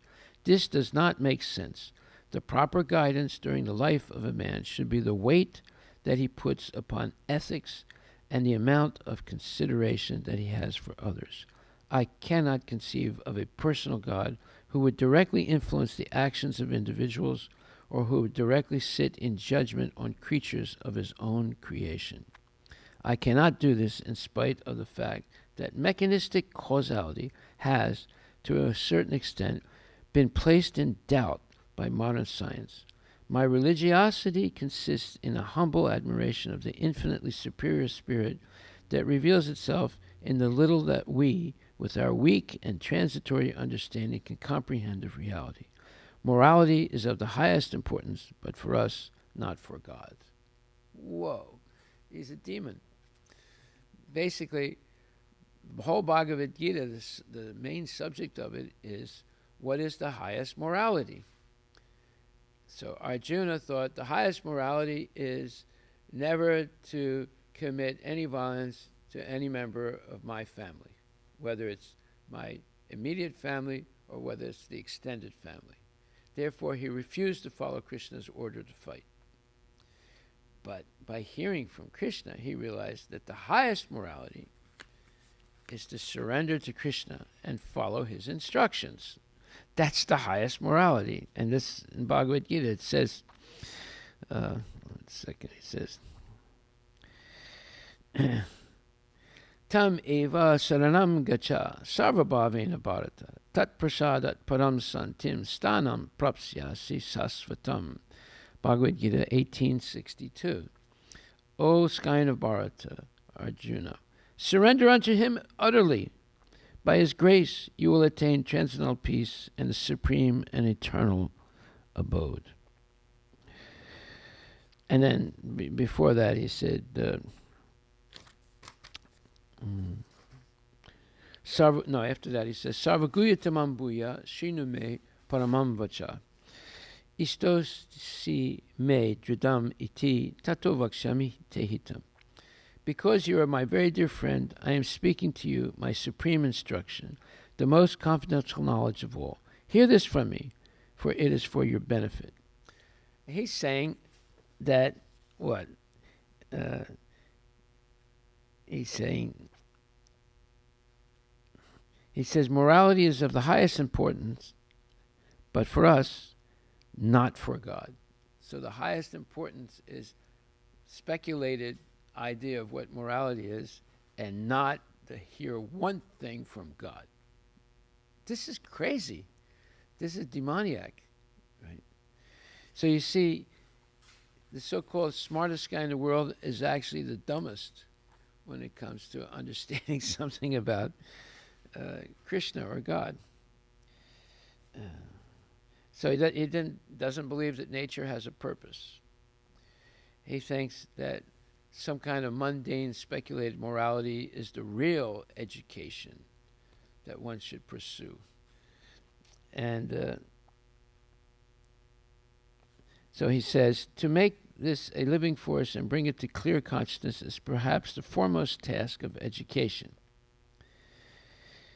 The foundation of morality should not be made dependent on myth meaning like shastras, right? Nor tied to any authority. That means to God, right? You should not listen to anything that God is purported to say, nor anything that's in Shastra. Lest doubt about the myth or about the legitimacy of the authority imperil the foundation of sound judgment and action. Well, his so-called sound judgment and action is speculation and acting contrary to what Krishna is recommending. So basically he's rejecting Sastric evidence or Sastric knowledge and the existence of Krishna. Okay, so therefore, we come to this verse 9:12 that says, there are many devotees who assume themselves to be in Krishna consciousness and devotional service, but at heart do not accept the Supreme Personality Godhead Krishna as the absolute truth. So, Einstein is saying, I don't believe in a personal God, but I believe in the harmony and order that is in nature. Because he's saying that there are laws of nature. He might have discovered one or two of those laws, but he hasn't. But he realizes that there's many, many other things that he doesn't understand about nature. But he's making these overriding statements that there's no purpose to nature and there's no God behind material nature, and that one can speculate and find his own path or her own path in this world. And it should be based on not doing any harm to other living entities. But yet he's harming everyone, including himself, by rejecting the existence of God and rejecting the authority of Shastra. So it says, there are many devotees who assume themselves to be in Krishna consciousness. So he's assuming himself to be what he calls a religious non-believer. So that's called the oxymoron. How can you be a religious non-believer when religion is based on belief, right? Belief in something sublime, the existence of a Supreme Personality Godhead. So this is all gobbledygook nonsense, right? So then he says, for them, the fruit of devotional service, going back to Godhead, will never be tasted. Well, that is a indictment of Einstein right there. And he says he doesn't believe in an afterlife. And he says, one life is enough for me. So what is he doing? He says, for them, in other words, people like Einstein, the fruit of devotional service, going back to Godhead, will never be tasted. Similarly, those who are engaged in fruitive pious activities and who are ultimately hoping to be liberated from the material entanglement will never be successful either, because they deride, in other words, they're criticizing or making fun of the Supreme Personality Godhead Krishna. In other words, persons who mock Krishna are to be understood to be demonic or atheistic. So here, at the most, Einstein is either a demon or he's an atheist, right? As described in the 7th chapter of Bhagavad Gita, such demonic miscreants never surrendered to Krishna. Well, he never surrendered to Krishna, right? Therefore, their mental speculations to arrive at the absolute truth bring them to the false conclusion that the ordinary living entity and Krishna are one and the same. In other words, whatever he thinks is real knowledge about God, and it's not. And he's trying to convince people that he's got the real knowledge about God. So there was a young girl that asked him a question, and so we read that already, where she said, do you believe in God? And then he gave his explanation that he believes in the pantheistic God of Spinoza. In other words, the beginning of impersonalism, the very lowest level of impersonalism, so which is basically atheistic, because it does not accept that God is a person. Okay, so it's another thing that he believed.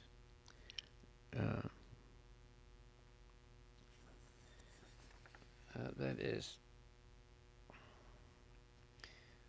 that everyone is independent. He did not believe that we are dependent on God. Everyone is independent. And this he got from the philosopher called Arthur Schopenhauer. He says, Schopenhauer's views on the independence of spatially separated systems influenced Einstein, who called him a genius.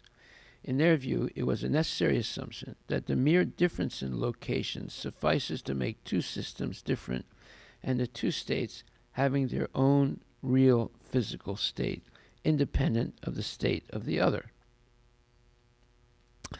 Well, basically he's saying that the living entity is independent. Even if there is a God, he's independent. Okay.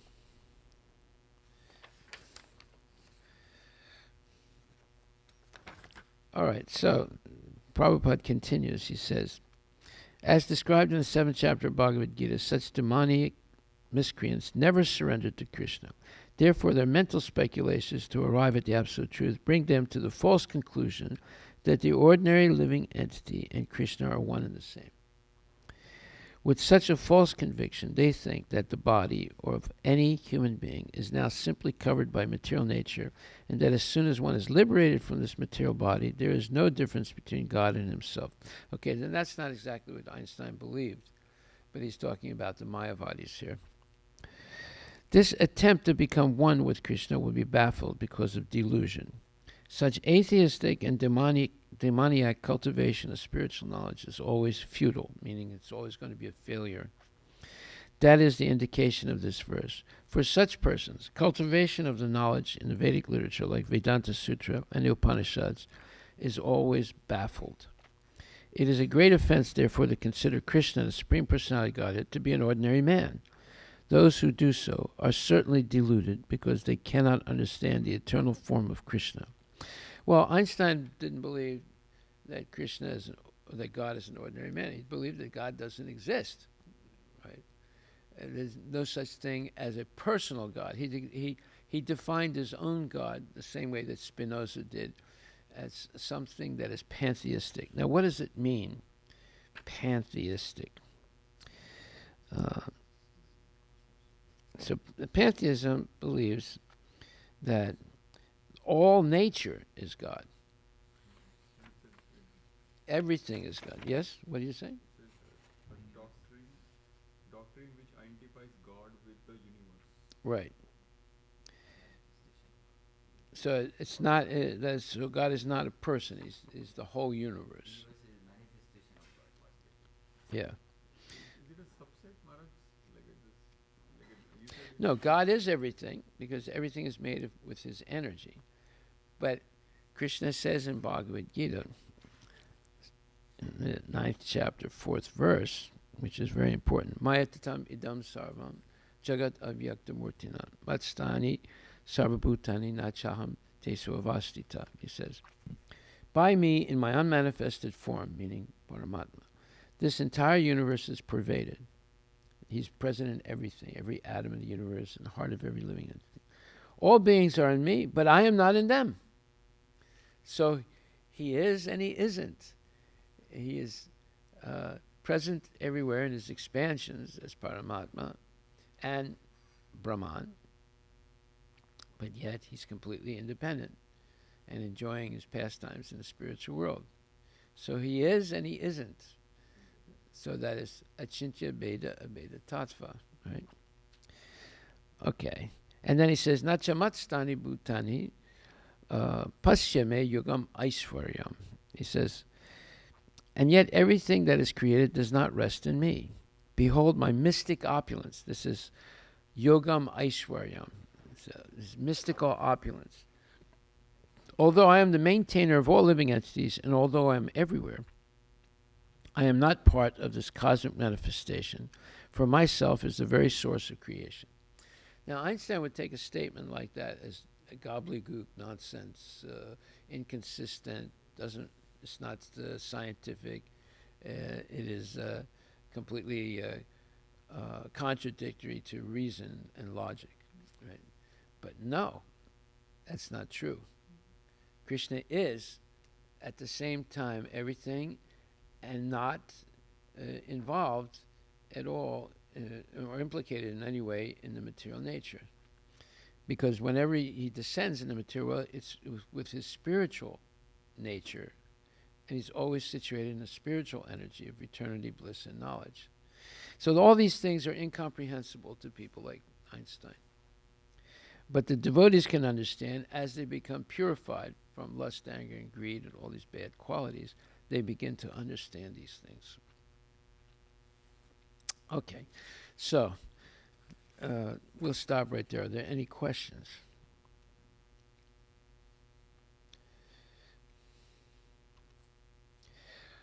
Okay, so something else. So in this lecture they gave in on the 6th canto, 1st chapter, 1st and 2nd verse in Melbourne, May 22nd, 1975, he writes, so the Krishna consciousness movement, as I have repeatedly said, it is that culture.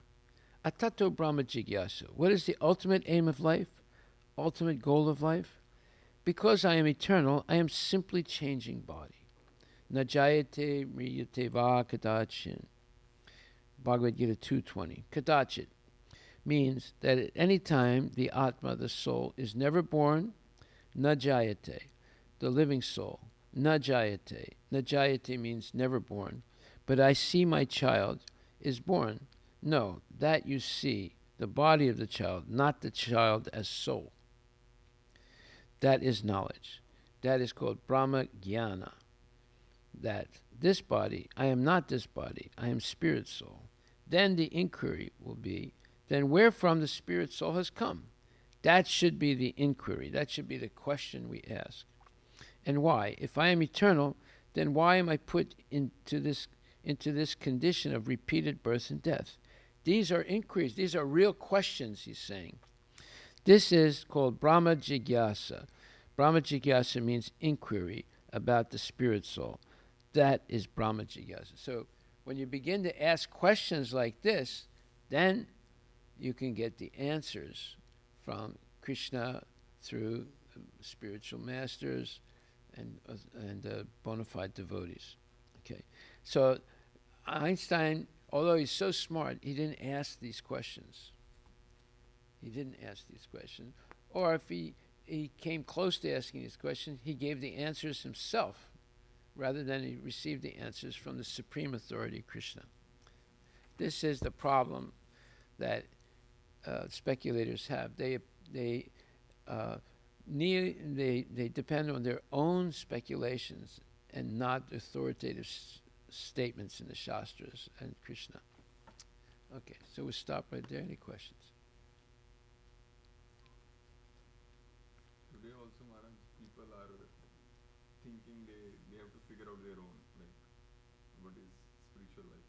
Yeah. I talked to a few people, they think we have to figure out, like Einstein, he's speculating, they are also speculating right now as well. Yeah. Same way. Exactly. But they're smaller. So you should ask them, what have you figured out so far? Whenever I meet Maharaj, I ask this question and they say, yeah, we are working. Yeah, we're working on it, right? It's a work in progress. The Einstein died in 1955. Okay.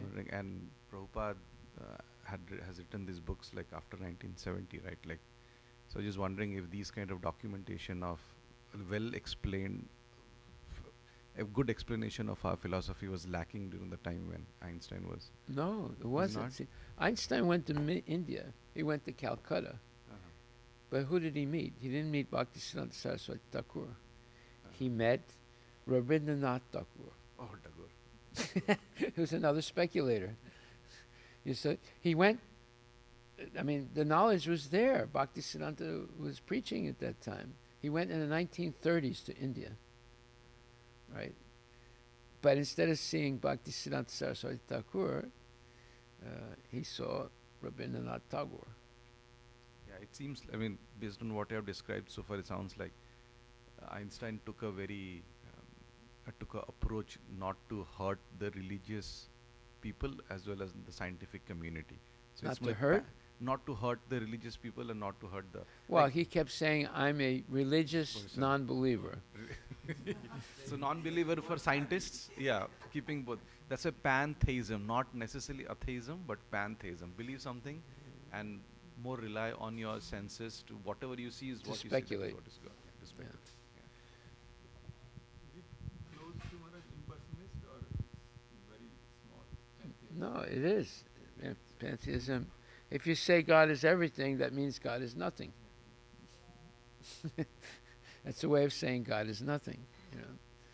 So can we say And then he's saying, I worship the order that I see in nature, although I don't understand it completely. So if something is ordered, how can you assume that there is no person or intellectual or knowledgeable person that made that order? Because everything that's ordered in the material world is made by intelligent people, right? So he cannot accept that because he's envious of God. That's why. He would not admit that he's envious, but he is.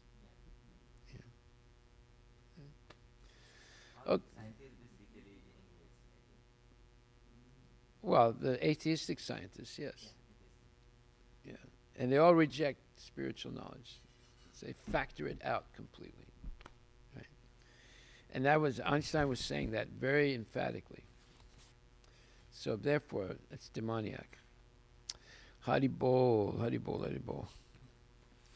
in India, I have seen many people, they have big posters, Einstein posters in their home. Yeah. They have like, they meditate on No, it. the favorite, the most famous one, you can look this up, is a picture of Einstein. And if you look at it, you see he has sex in his brain. Have you ever seen that picture? Huh? Einstein's brain. No. It's a picture of Einstein, but if you look at it more carefully, it looks like he has a picture of sex in his brain.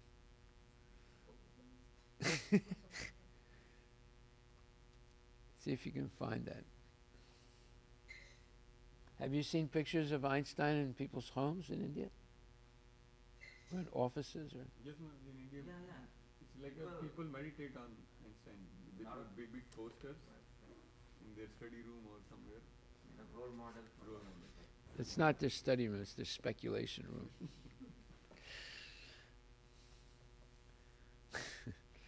There was a quote, Maharaj, on See, Einstein. see, have you ever heard anyone criticize Einstein? No. Except Prabhupada. Except Prabhupada, yeah. Exactly. But if you actually look at what he said, he's completely off track. You know, he's completely wrong statements, one after another. And he's getting it from the other philosophers like Spinoza and Schopenhauer and Hume, another idiot. Hume said it's impossible to know what the truth is. Yeah, it's another philosopher, a British philosopher. Did you find a picture of him with? No, so Maharaj, there is a quote actually. There is a lot of debate about this. They said that Albert Einstein said, when I read the Bhagavad Gita and reflect about how God created this universe, everything else seems so superfluous. So superfluous. Yeah. So he's saying something positive there. Yeah. But I don't know the authenticity of this quote.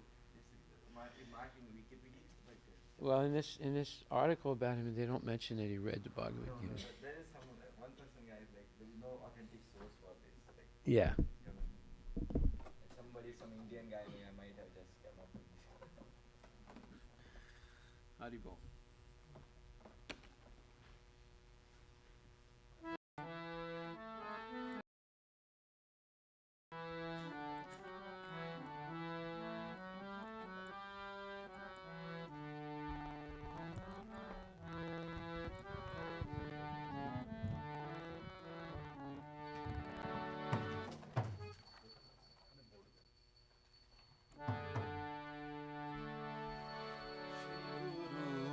Charana Padma Kevala Bhakati Sadma Shri Guru Charana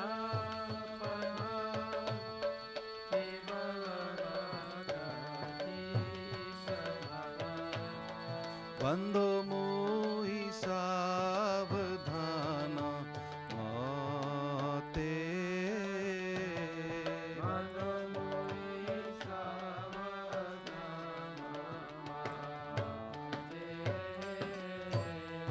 जहर प्रसादे भाए ए भव तुरिया जाए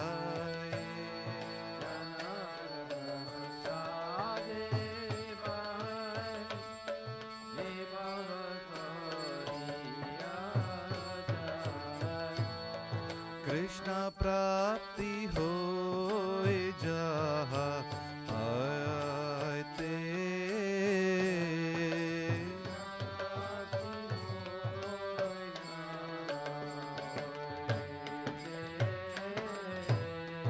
गुरुमुख पद्मा वाक्य चिते ते कुरिया क्या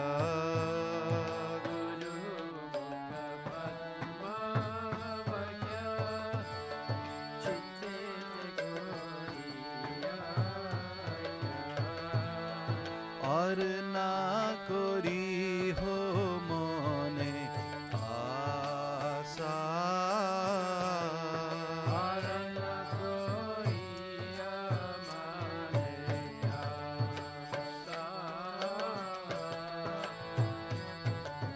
प्याने रति ऐसे उत्तम गति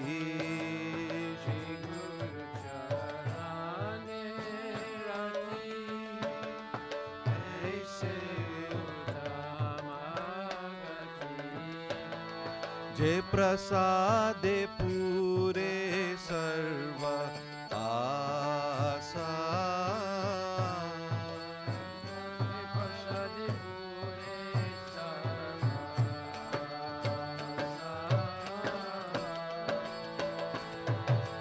चक्षुदान दिलो जय जन्मे जन्मे प्रभु से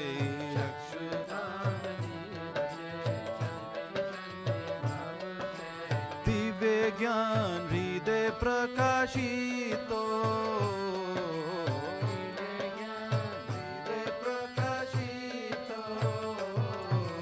प्रेम भक्ति जहाँ होते अविद्या विनाश जते भक्ति जहाँ होते अविद्या विनाश जते वेद गाय जहर चरितो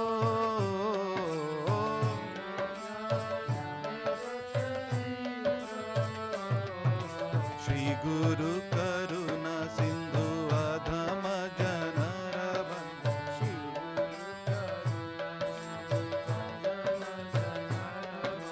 लोकनाथ लोकेर जीवाना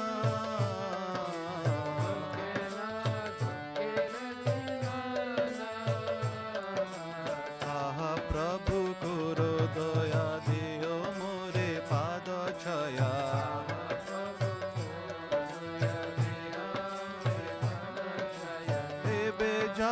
गुषु त्रिभुवाना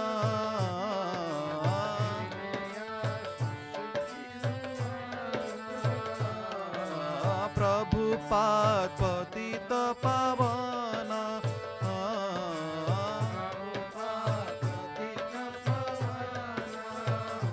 जय प्रभु पद जय प्रभु पद जय प्रभु पद जय प्रभु पद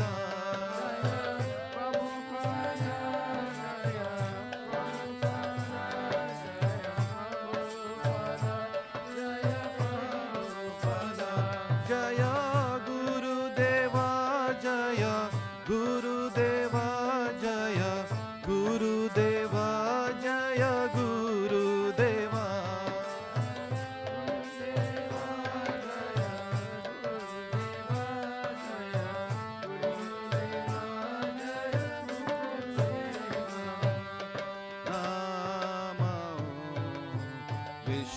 विष्णुपदाय कृष्णप्रस्थाय भूतले श्रीमते भक्ति वेदांता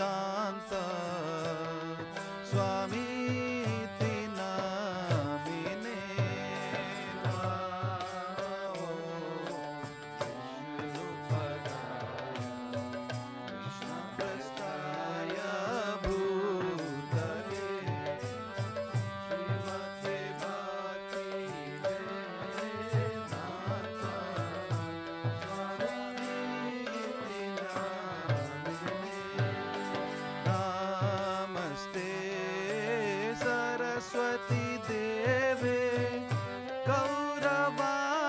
प्रचारिणे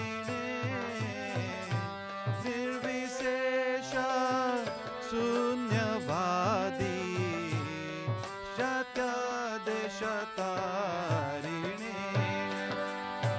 नमस्ते सरस्वती देवे गौरवाणी प्रचारिणे निर्विशेष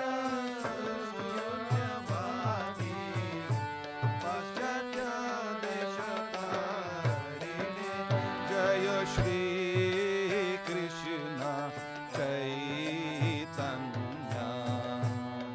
प्रभु नित्यानंद श्री अद्वैत गदाधर शिव सदी गौर भक्त वृंद जय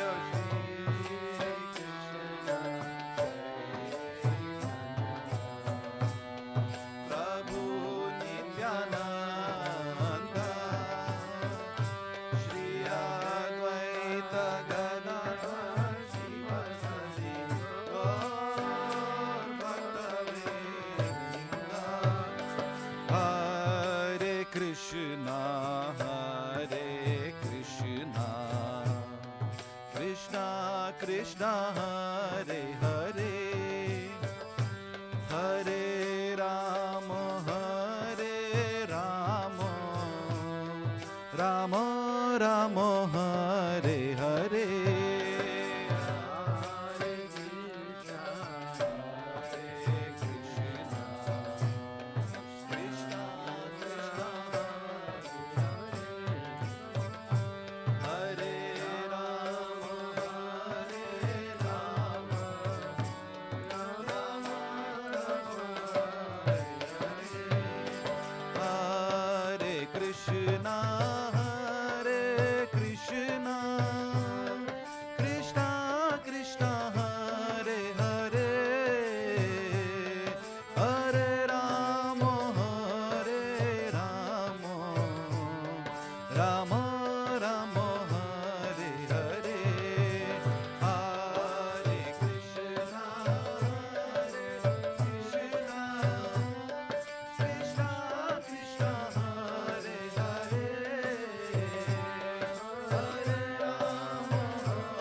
Maharaj, His Divine Grace, A.C. Bhaktivedanta Goswami Maharaj, Srila Prabhupada ki jai, Ananta Koti Vaishnava Vrinda ki jai, Namacharya Srila Haridas Thakur ki jai, Prem Sikho Shri Krishna Chaitanya, Prabhu Nityananda Sri Advaita Gadadhar Srivasadi Gaur Bhaktivinoda Sri Sri Radha Krishna Gopinath Sam Kunda Radha Kundi Govardhan ki jai, Sri Vrindavan Dham ki jai, Sri Mayapur Dham ki jai, Jagannath Puri Dham ki jai, Tulasi Devi ki jai, Bhakti Devi ki jai, Ganga Maya ki jai, Jamuna Maya ki jai, Samaveda Bhaktivinoda ki jai, Nitai Gaur Premanand. All glories to Samaveda, all glories to Samaveda, all glories to Samaveda, all glories to Shri Guru and Shri Guranga, all glories to Srila Prabhupada, Patita Bhavani ki jai. Nama Om Vishnu Padaya Krishna Vishnu. Namaste Saraswati Devi.